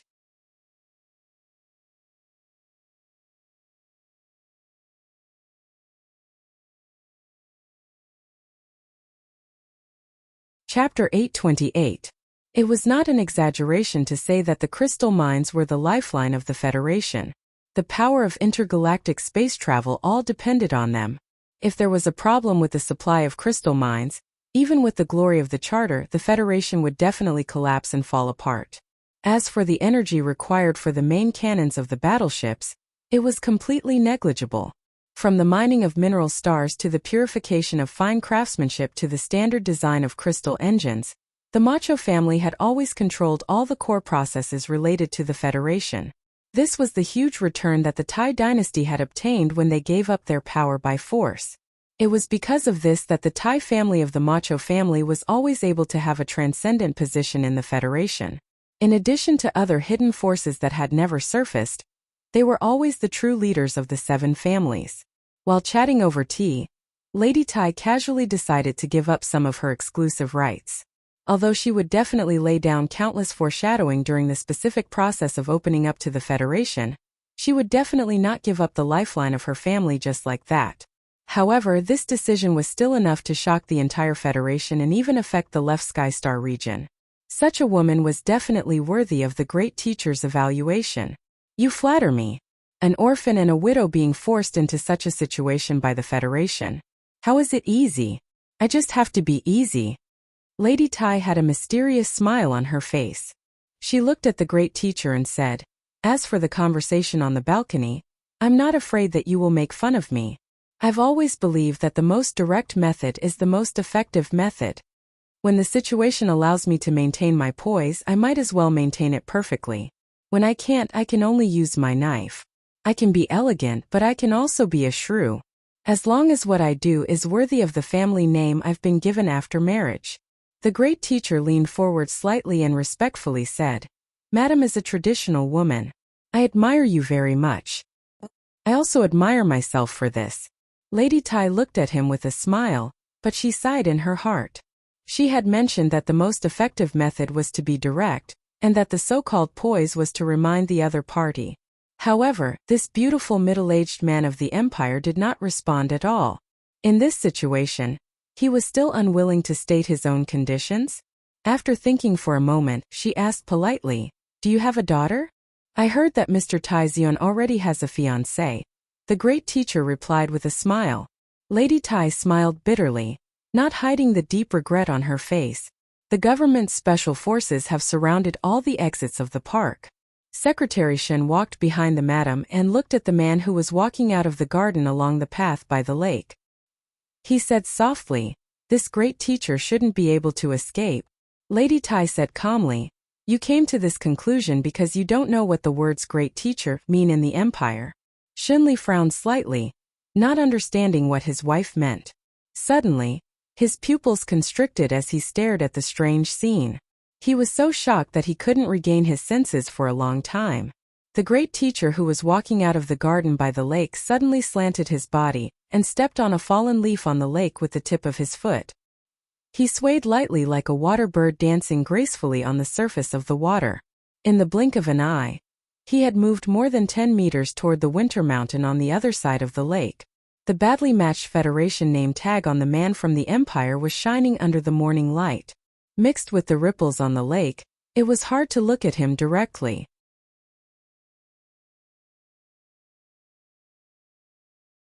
Secretary Shun opened his mouth wide and his body was abnormally stiff. He couldn't believe what he was seeing. It was cold in winter, but the Macho Lake never froze.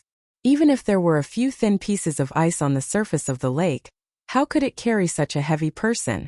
Could it be that the Empire's man could really defy the laws of physics and walk on the lake? When the floating figure disappeared into the forest on the other side of the lake, Secretary Shun couldn't help but believe it. He subconsciously looked at the lake, but other than a few faint ripples, there was nothing strange. Lady Tai calmly looked at the lake and waved her hand.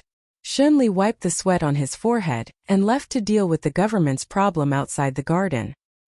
He might not be stronger than Professor Jean, but he might not be as strong as the army god, Butler Jean said respectfully. It's hard to find someone stronger than the Lee brothers, but when it comes to the ingenuity of using it, who could be better than the Empire's great master Fan? Lady Tai looked at the lake and sighed with mixed feelings. The Hua family is indeed full of geniuses. Before the old master left, I went to Feiqing City to visit him and learned more about him. According to his analysis, the so-called Ba Dao Zhenqi should be the innate ability of the Empire's great master Fan Hua family. The Empire's Baijin royal family was just lucky to have a marriage with the Hua family, so they were able to share a part of the Hua family's power. It's a pity that the current great master Fan Hua didn't want to propose any conditions. Otherwise, if Ai Yuan could have a child with a girl from the Hua family, then the 10,000 years curse of the Tai family would be able to end. Butler Jean looked at his wife's side profile and said worriedly, "Young master's health is not bad these years. There are always too many worries in the near future." Lady Tai ignored Butler Jin's hidden persuasion and said, "Ask Ai Yuan to come back from S2.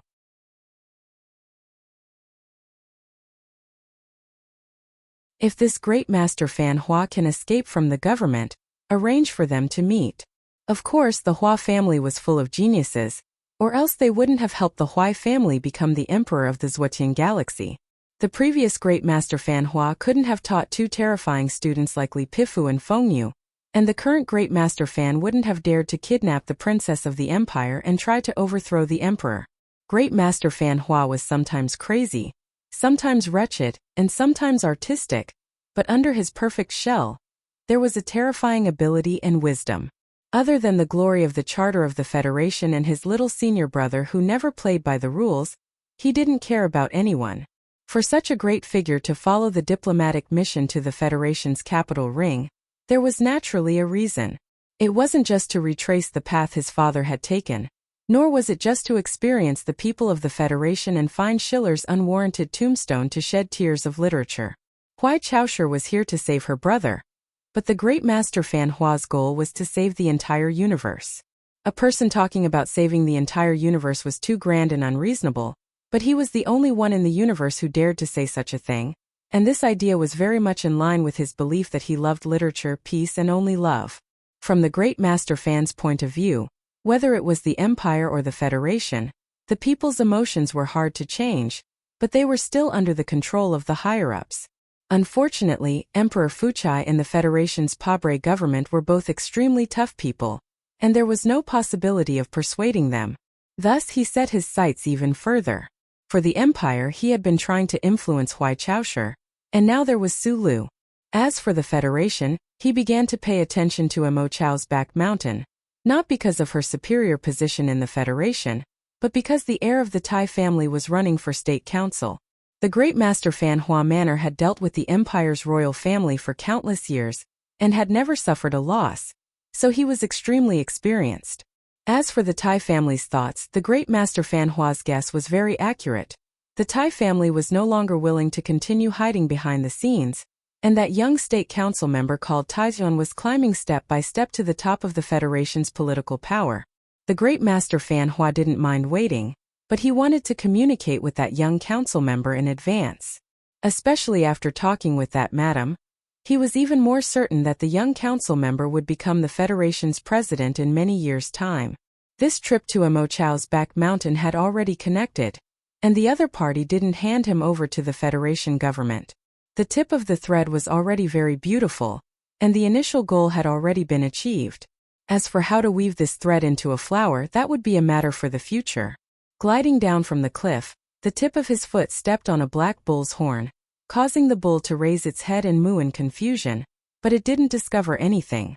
Following that, another foot stepped on the thick back of another bull, bringing the great master Fan's figure through the white fog like a ghost. The thick morning fog was already showing signs of dispersing, and the slightly humid air hit him in the face. He, who was already in a good mood, wanted to sing at the top of his voice. He finally remembered that this wasn't the empire where he dared to run naked on the streets, but the federation that had the glory of the charter. He forcefully suppressed the singing in his throat, and continued to appear like a flower in the fog, drifting forward.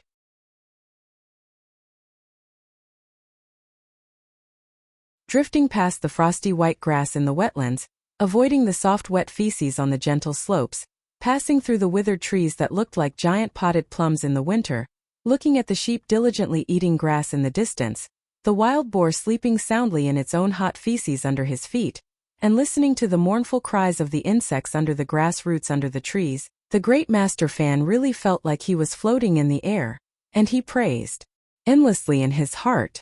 The environment of the Federation is indeed well protected. I'm actually liking that crappy computer more and more. This man who looked like a flower seemed to have some kind of amazing ability. He could sense the flow of the wind and the obstacles in front of him, and he could freely pass through them. However, in the next moment he suddenly bumped into something in the morning fog. With a muffled bang, he fell heavily to the ground.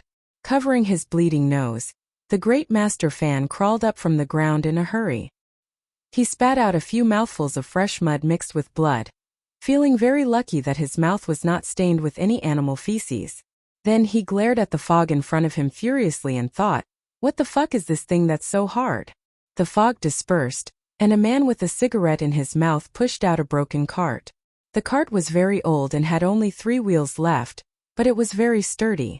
Some things that seemed to have just been dug out of the mud were piled up in the metal carriage. It was hard to tell the age of the man with the cigarette in his mouth. His face was somewhat weathered, and the teeth that were biting the cigarette were black and yellow. They were very damaged. An old man pushing a cart? The great master fan stared at the guy. Suddenly, his pupils shrank sharply, overlapping this face with the face from many years ago. A miserable roar came out from his throat. Nasri, you son of a bitch! Where the hell did you steal my boat?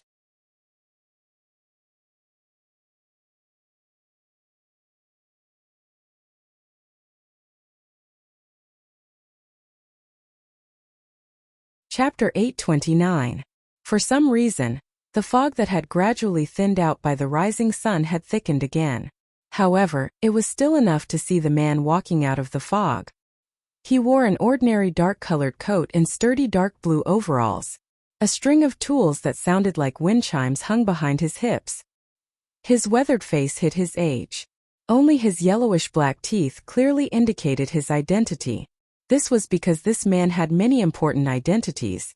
In this life, he had fought against the glory of the charter and had a myriad of incarnations. It was unknown which one he would use today when he suddenly appeared in the wetlands. The most wanted criminal of the Federation, Mechanic Yufeng, the younger brother of War Godly Pifu, Professor Jean of the Second People's Hospital, the spiritual teacher of the anti-government army, George Carlin, or the boss of the Donglin repair shop. Feng Yu pushed the broken car away and reached his hands to his tight buttocks to wipe off the mud. With a cigarette in his mouth, he replied in a muffled voice, "Ship? Of course I dismantled it a long time ago. Otherwise, how am I supposed to make those damned reference chips?" Hearing this casual and matter-of-fact reply, the great teacher's handsome face suddenly blushed. Naturally, it was not because of shyness but because he was extremely agitated. Back then, his father doted on this little disciple the most and even gave him the family's most important spaceship. In the end, it was dismantled. The great teacher took a deep breath.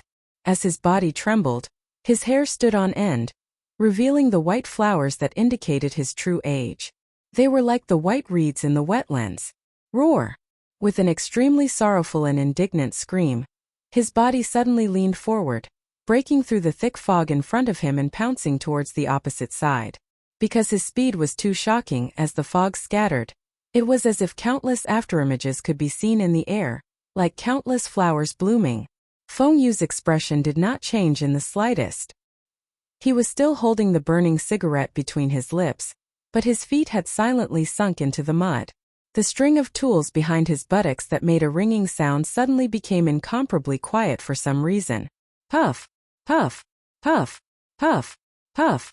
Countless muffled sounds rose and fell in the wetlands. The great teacher, whose body was distorted in the air, was like countless streaks of light as he continuously attacked at high speed. However, in the next moment, the countless afterimages in the air suddenly fused together and then fell heavily onto the wet and soft ground. In the morning fog, a powerful fist slowly retracted. Feng Yu's countenance instantly turned from pale to normal. He looked coldly at the great teacher, who was unable to stand up, and said with a slightly hoarse voice, "After so many years, you still haven't learned that you must be ruthless in a fight. You have great capabilities but are extremely cowardly. You can't bear to hurt others, so you can only let others hurt you. Looks like I have to teach this good-for-nothing son of yours a lesson on behalf of Master. He's always like a woman, what kind of ability can he have?" Master Fan was lying on the wet ground in grief and indignation. Feng Yu took 2 steps forward. Just as he was about to strip the man naked and hang him on a tree to vent his anger for his teacher, he suddenly heard a cold and powerful voice coming from the thick fog. "Who said that women don't have the ability?" This voice, which came from the depths of the morning fog, instantly woke up all the living creatures in the wetlands. The light milky-colored fog rustled and fled into the air in fear. The shivering frost grass quickly lowered their thin bodies that were frozen.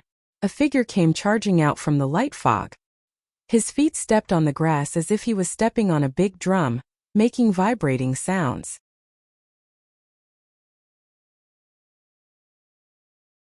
It was as if he was only slightly slower than the speed of sound. He was like a clap of thunder with majestic power.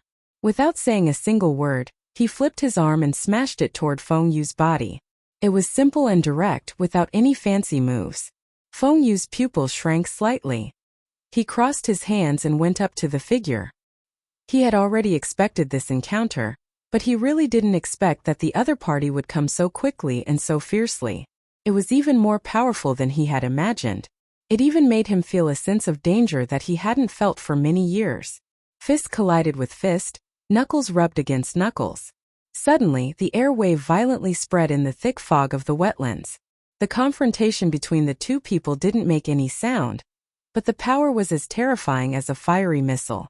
The fog was shaken in an instant, and the surroundings were dark. However, there was a clear space of about 50 meters in radius. The air between heaven and earth seemed to be burning. The two figures flew away as soon as they came into contact. The hard hiking boots with ox tendon soles plowed a deep mark on the wet and soft mud. Feng Yu steadied himself and slowly took the cigarette from the corner of his mouth. He bent his finger and flicked it into the distance in the deep fog. He narrowed his eyes and looked at the young woman in front of him. The corner of his mouth was slightly raised with a trace of ridicule. He said in a hoarse voice, "The blood of the Hua family and the Huai family of Bai Yan have indeed bred a monster in this generation." He coughed softly twice, and his right hand behind his waist trembled slightly. Huai Chaosher looked at him expressionlessly and said, "It's not that I'm very strong. It's that you, Nasri, are old." There was still a misty fog around the wetlands. Only here the morning fog was completely dispersed, and the winter tree on the gentle slope was very clear.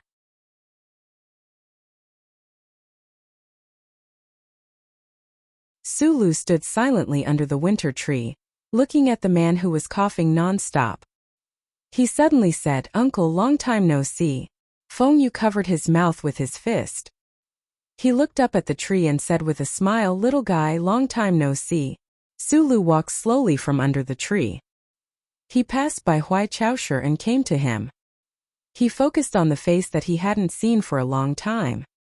He looked at the familiar face of the wind and frost for a long time. It was so long that all the complicated emotions in his heart were forced to become indifferent. Then he asked calmly, "Aren't you dead? Then why don't you die? Why don't you die?" It was a very ridiculous tone, but it clearly conveyed his truest emotions after experiencing so many things and discovering so many unbearable truths. Hearing this, Feng Yu frowned slowly. He didn't hide the anger and ridicule on his face. Sulu stared into the uncle's eyes and said word by word, "I hate fucking people who use death to deceive me. I hate people who want to control my life the most. But you did 2 in a row. So I want to ask, why don't you die?" His voice was still calm and gentle, without any emotional fluctuation. Especially when he said the words fucking mother. The rhythm was particularly calm and peaceful, so he sounded more angry and lost. Feng Yu looked at the little guy who had grown up since childhood. He suddenly felt that his eyes were still so small and ridiculous, but some aspects had become a little strange. After a moment of silence, he said with slight ridicule, "Is this all you want to ask?" "Of course not. I do have some questions that I want to get answers from you," Sulu replied. Feng Yu took out the cigarette case from his pocket. He wanted to smoke, but found that the cigarette case had been crushed by the impact of the energy just now. The cigarette inside had all scattered, like something from the past. He looked up at Sulu and said, "It just so happens that I also have some questions that I want you to answer. You answer my questions first." "No," Sulu said without hesitation, "I'll ask first. I'll only let you ask if I'm satisfied with your answers." Feng Yu threw the cigarette case to the ground. He looked at him and said, "You're so rebellious. How dare you talk to me like this? I'll ask first. I'll ask first." Sulu was unusually tough. He stared into his eyes and didn't budge an inch. Feng Yu was stunned. He confirmed that the guy in front of him was really not the little boy who wore dark goggles and was busy next door. Because of this recognition, he was extremely angry. He waved his arms and scolded, "You ate my food, used my food, and I taught you how to fix things. I taught you how to do things. Is this how you treat me now?" Sulu was even angrier than him. Like a red-eyed bison, he shouted excitedly, "I fixed all the goods. I cooked all the food. I earned all the money. What the fuck have you done other than using the money I earned to visit prostitutes? Do you think it's still the same as before? I'll do whatever you want me to do. You want to see a policewoman's underwear? I'll play cute outside the window and make her squat down. You're too lazy to look for the brand? I'll go to the sanatorium to ask about the new goods recently. Then I'll be surrounded by a group of prostitutes. You want to eat beef? I'll fucking climb over the wall to kill the cow and cut the meat for you. You don't eat when you're old. You don't eat when there's too much blood. You don't eat when the red wine doesn't match. You don't eat when the sunset above the mine isn't beautiful. What the fuck do you want to eat?" The great teacher and Huai Chaosher, who had just climbed up from the ground, stared blankly at Sulu, who was shouting like a red-hot stone. They couldn't help but be speechless. They thought to themselves, what the fuck is this? His childhood was too terrible.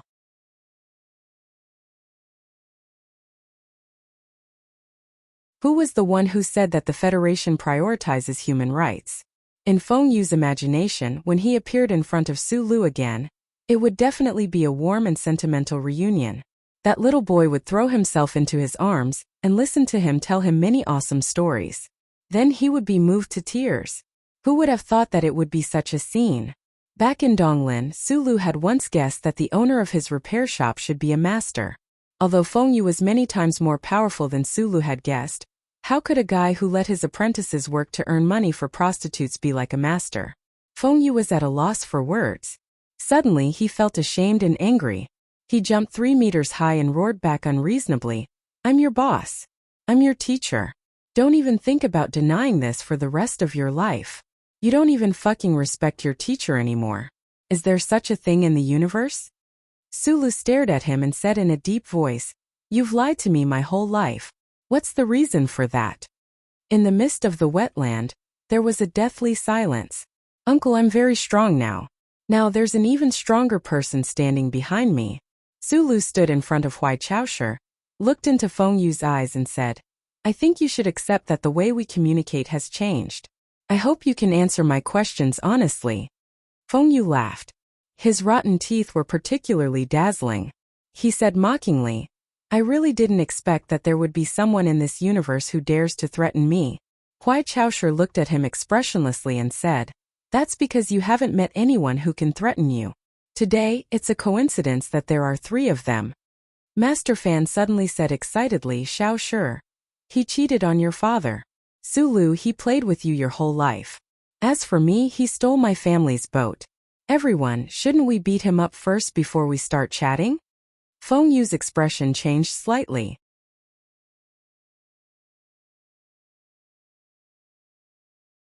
Then he looked at Sulu very gently and said, It's not because you're very strong. It's because the little boy from back then has finally grown up. Let's start a manly conversation. He glanced at Huai Chaosher and said with a smile, of course, you're more manly than a man.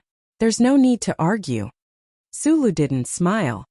His expression was unusually calm. He stared at him and asked slowly, the mine accident that killed my whole family, was it you who did it?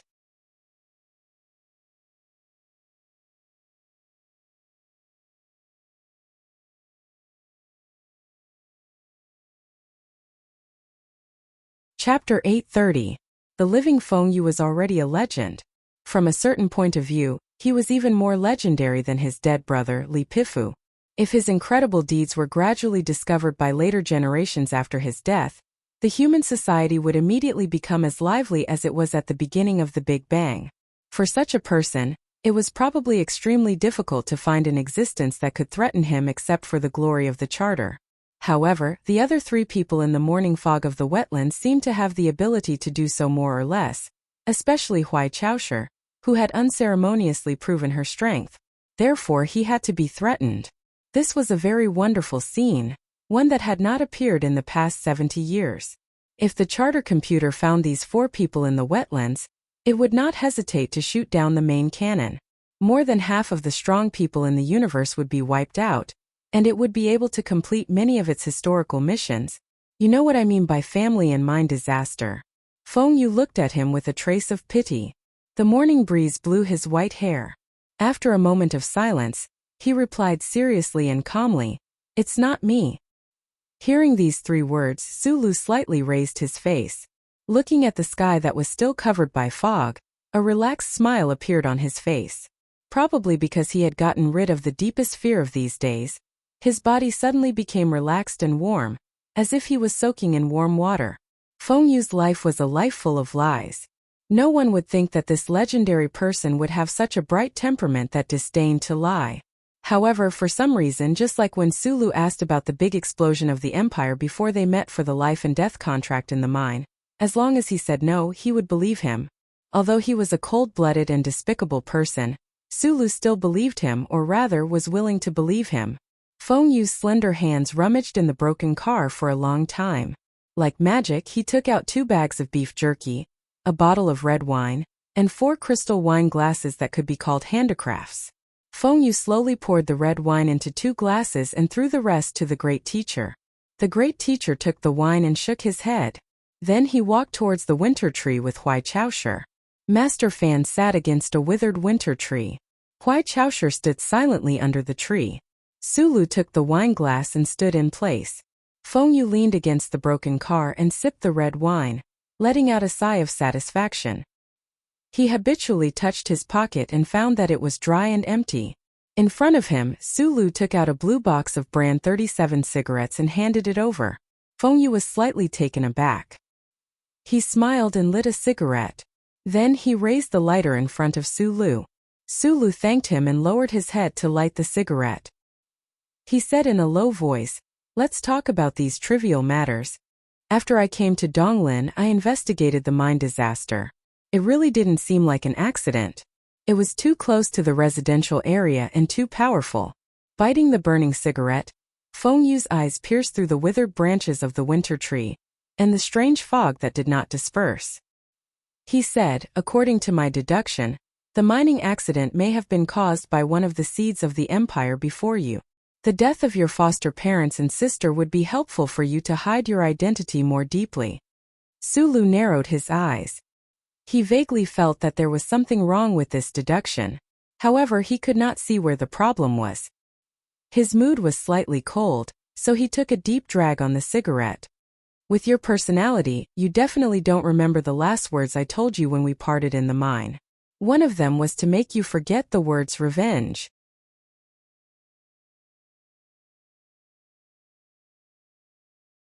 Feng Yu looked at him and said with a frown, no one knows whether the seed that helped you hide your identity is your distant uncle or cousin. Furthermore, he either left this world because of normal birth, aging, illness, and death. Otherwise, he would have been purged by the Bureau of Proclamation and turned into a ghost. There is no point in you remembering these things. Sulu did not pay attention to this question. His eyes were cold and determined. It was as if he was looking at the lonely little grave in the west province of Donglin River. He asked in a low voice, I only know that there were 2 batches of seeds of the empire. Which batch did that person belong to? Not just 2 batches. In fact, it has always been in progress. Under the tree, Huai Chaoshu did not drink. She held a piece of beef jerky in her hand and said calmly, You were in the last batch, but the list of your batch was destroyed. I was the one who destroyed that list. Feng Yu said a shocking fact. Looking at the 2 people under the winter tree, he said mockingly, The original purpose of my teacher's seed plan was completely destroyed by that emperor of yours. It was originally to promote the integration of the 2 sides, but it was turned into the most clumsy spy plan. What was the point of continuing it? Under the tree, Great Teacher looked at the red wine in his cup that kept reverberating. He thought of his father and sighed faintly. At that time, the federal forces were attacking the empire's territory, which was before the explosion. Li Pifu and I found out about this at almost the same time. However, we thought that this was a plan that the empire carried out according to my teacher's last wishes. We did not expect that my teacher had already started this plan many years ago. Therefore, we only know about the last batch. We do not know about the previous ones. Feng Yu used 3 fingers to hold the bottom of the wine glass and gently swirled it.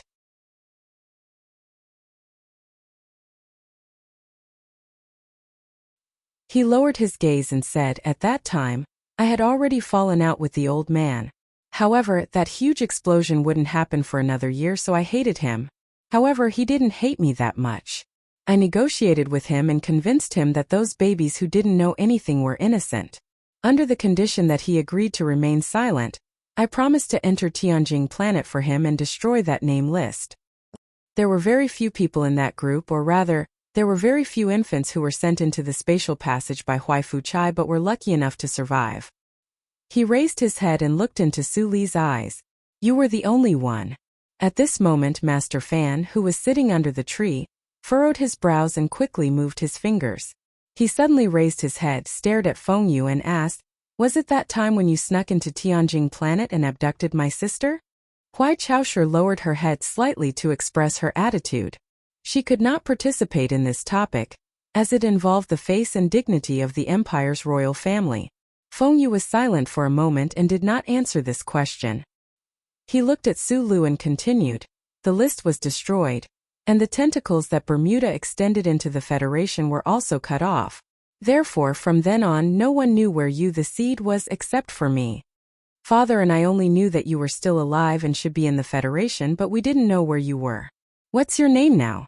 However, we really did not expect you to be in the East Forest, as the executor would usually choose to send the hero to the West Woods or the Upper Forest. Huai Chaoshu calmly looked at Su Li's back and said, If you and Jian Shuer had been engaged before entering the Empire, we would have known that you were not Nasri's illegitimate son. It would have been easier for us to understand everything. The great teacher drank a mouthful of red wine, shook his head and sighed. Back then, I insisted that you and Jian Shuer were half-siblings. I even thought that Nasri did not care because he was perverted to a certain extent. Feng Yu laughed loudly. No matter how perverted I am, I can't watch my children commit incest. Furthermore, how could I give birth to such a pedantic son? Su Lu, who had been silent for a long time, suddenly raised his head. His thick, straight eyebrows furrowed uncontrollably. Then, the old man should have guessed that I was from the Empire long ago. Before the old man died, he said that I was always by your side because I felt guilty towards you. In that case, he should have guessed this point, but I don't know when. Feng Yu's expression was indifferent. He extended his hand into the slightly cold air. True qi slowly gushed out, and a withered leaf above him fluttered like a butterfly. This is not difficult to guess. Apart from the perverts of my Li family, those who can have this kind of ability are either surnamed Hua or Huai. Su Lu frowned, and the 2 hands hanging by his side were tightly clenched. He asked gloomily, Then why didn't he expose me? Let's go back to that conversation. The old man talked about you before he died. Feng Yu smiled mockingly and said, He said that if this was a gamble, then he had already entered the game and would definitely win. He couldn't accept it for the rest of his life. He couldn't understand one thing. Why would his younger brother, who was clearly a member of the Federation, stand on the opposite side of the so-called Federation and fight for the interests of the people of the Empire just because he had a teacher who was from the Empire? He looked at Sulu and said, "You are from the Empire, but you were raised by the people of the Federation. You lived in the Federation and received the education of the Federation. Li Pifu even raised you at all costs and truly loved you.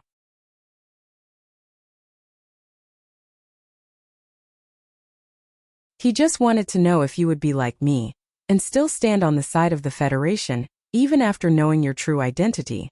Huai Chaoshu said in a low voice, wishful thinking. Feng Yu looked at Sulu with a faint smile.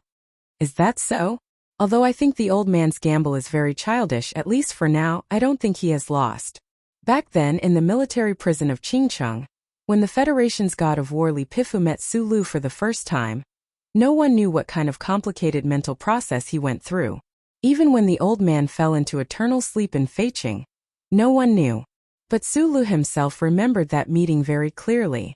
It was not only because of the awe he felt when he first saw the most extraordinary snowy peak in the universe, but also because of many details of the meeting. At that time, the old man had asked him with an extremely serious expression, "Can you not betray the Federation?" "Of course. If something goes wrong in the future, I will personally kill you." Li Feng. Present. "If in the future Sulu betrays the Federation and I die of old age, you will be responsible for killing him." "Yes, Marshal." "Sulu, if you can remove the chip, you can go to the Empire and pretend to be a member of the imperial family." On a cold winter day, sweat suddenly seeped out of his clothes. Sulu stood on the wetland indifferently, silently thinking that the uncle's guess should be the closest to the truth. That old man should have guessed his true identity from the first time they met. But now, did he count as betraying the Federation? "Nasri, why would your monster brother, who is even more cold-blooded than you, be so impulsive? Disregarding the safety of the foundation of the Federation and nurturing Sulu, the prince of the Empire, at all costs just to spite you?" The great teacher shook his head and said, "This is not something Li Pifu would do. This is probably what Li Pifu is most willing to do. As long as I don't say it, no one in this world may guess that he is from the Empire."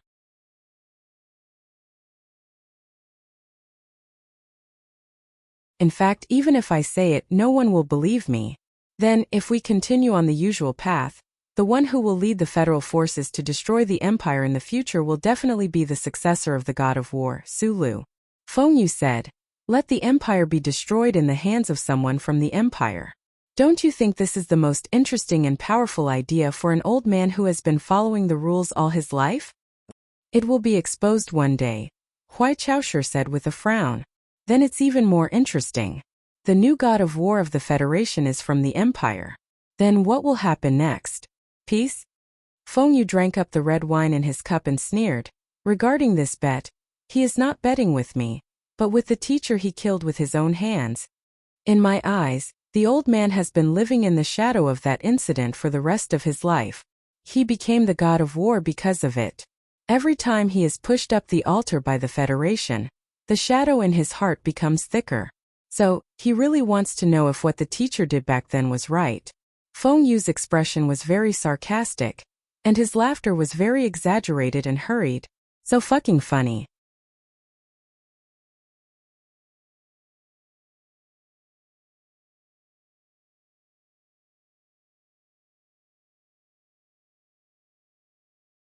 Chapter 831. There's nothing funny about this matter to me. Sulu pinched the cigarette butt and looked around, as if he was looking for an ashtray. Then he realized how ridiculous he was. He curled his lips in self-mockery and threw the cigarette butt to the ground. He looked up at Feng Yu and said seriously, "If I have the chance to go to the Empire and see that emperor again, I will definitely ask him why he threw me here without my permission." Huai Chaoshu under the winter tree frowned slightly. She was not used to the way Sulu addressed her. That should be His Majesty or Father, or at least Father. Feng Yu shrugged and finished the last puff of the cigarette. He spat the bitter saliva beside his feet and said, "I agree with that. That guy is indeed a bit perverted. But he is too far away. The old man is already dead. The three guys who changed my life are now right in front of me. So, just like how I always asked when I was young, I really want to ask you clearly. Sulu finished the red wine in the cup and put the cup on the broken cart. He looked at him and asked seriously, "Who are you, you son of a bitch? What right do you think you have to control my life? A traveler in the stars? No, the former great teacher might be, but you are not. In the past few decades you have created so many storms in the universe. Why? Revenge for your teacher? But why do you always stop when you're halfway through? Because you lack patience? Or is it because you are really cold in nature and don't care about anything? You, as George Carlin, opened the iron window above the heads of the people of the lower class and let them see the sun. Then you started to smash the solid wall with all your might. The students and the anti-government army started to rebel happily. You even gave Cao Dao a blue light. The conflict intensified and the war started. Where did you go in the end? You went to the empire to support the underground resistance. You befriended Mr. Leader and put your other student, Chi Dabing, in there to help him become the next leader. In the end, you returned to the Federation. You just ignored it? You gave birth to a daughter, but in the end, you threw her to the old man you despised the most, while you wandered the universe and enjoyed yourself. You took in an apprentice, and that's me. Look at me now, don't you feel guilty? People from the Empire? People from the Federation? Thank you. I've lived for more than 20 years, but I still don't know who I am. I don't even know what I should be called. Do you think this is fun? Sulu narrowed his eyes and looked at him. He spread out his hands and asked seriously, "Uncle Boss, have you really never known how to write the word responsibility in your life?" Feng Yu silently listened to him venting his emotions. Suddenly, he raised his eyebrows and said mockingly, "Responsibility? Why should I be responsible? How can I be responsible? I hate those 7 families that like to show off and are powerless, so I'm George Carlin, who debunks the hypocrisy and truth of society. I want to see those families beaten to the ground, but this doesn't mean that I'm going to carry the flag for those stupid people on the battlefield, because they want to pursue their own interests. Why should I expect a savior to complete everything?" Feng Yu's voice was full of mockery. Back then, Professor George Carlin supported the students in the capital university to run a free newspaper. In the newspaper, he scolded the cowardly government, the incompetent army, and the mummified families that liked to sit in armchairs. He scolded everything from the president's wife to the eccentricity of the Liyuan Palace. Later, the Sanlin Bank sent a huge sum of money. The students held a meeting with 2 topics. First, should they accept it? The conclusion was to accept it. Second, should they still scold them after accepting it? The conclusion was to still scold them.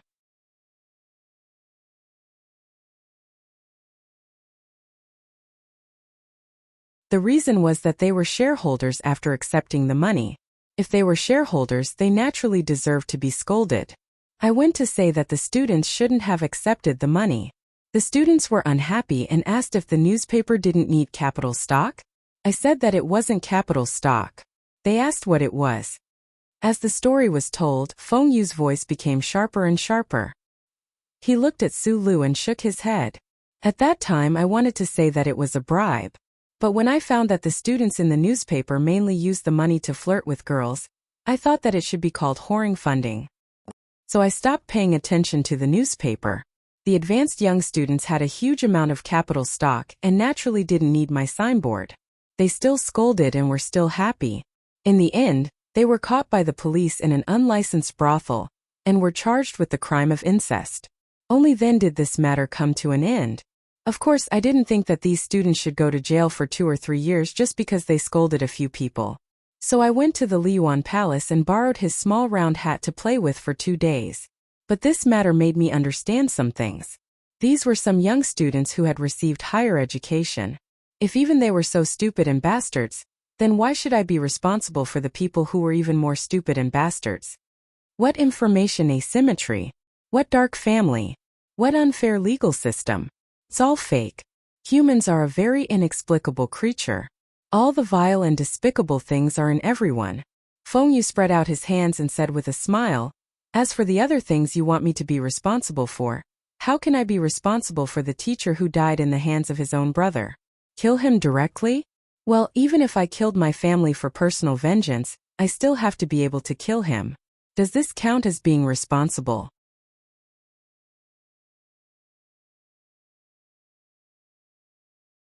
I fell in love with the little girl when I was middle-aged. After she grew up, she took the risk of escaping from the imperial palace. I was just about to take her away when the house she lived in was blown to pieces by the Federation's missiles. Her body wasn't even found. How can I be responsible?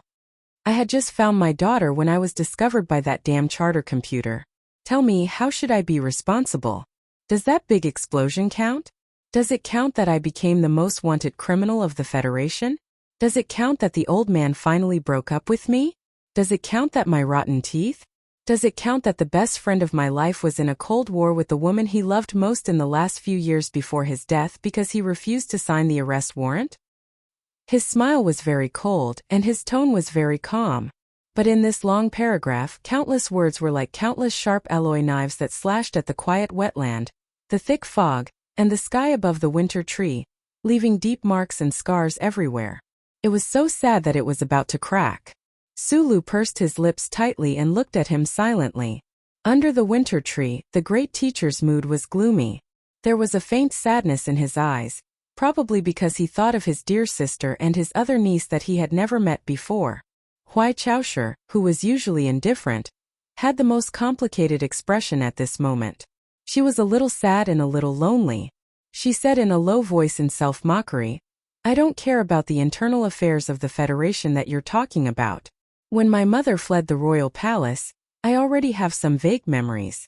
If she was still alive, I would like to ask her if she was responsible for abandoning her husband and daughter like this. When I first met your mother, she was just born. I watched her grow up, so I know her very well."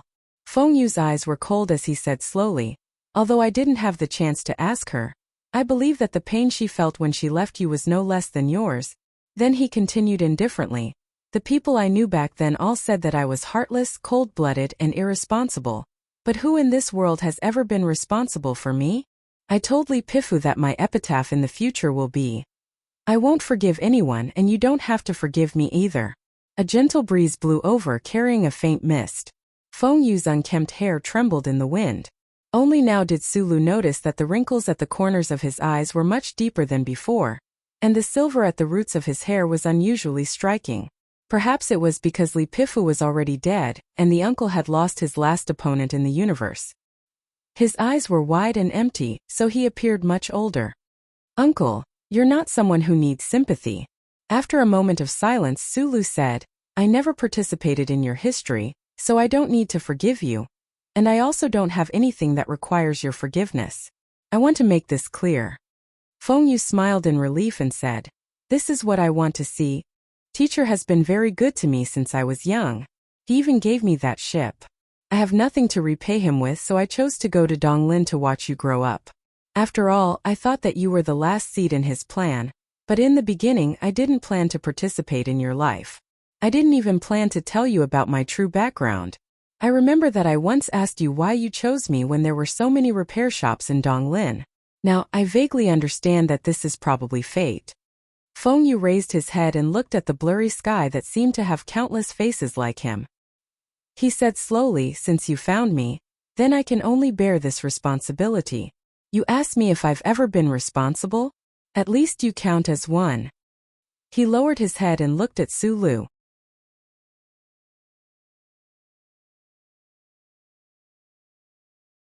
He said indifferently, "My way of being responsible has always been different from others. I hoped that you would become a strong man who dared to hurt others and prevent yourself from being hurt, but I didn't expect that you would inexplicably become a good and detestable rock. So when you said that you won't forgive me, I'm very relieved.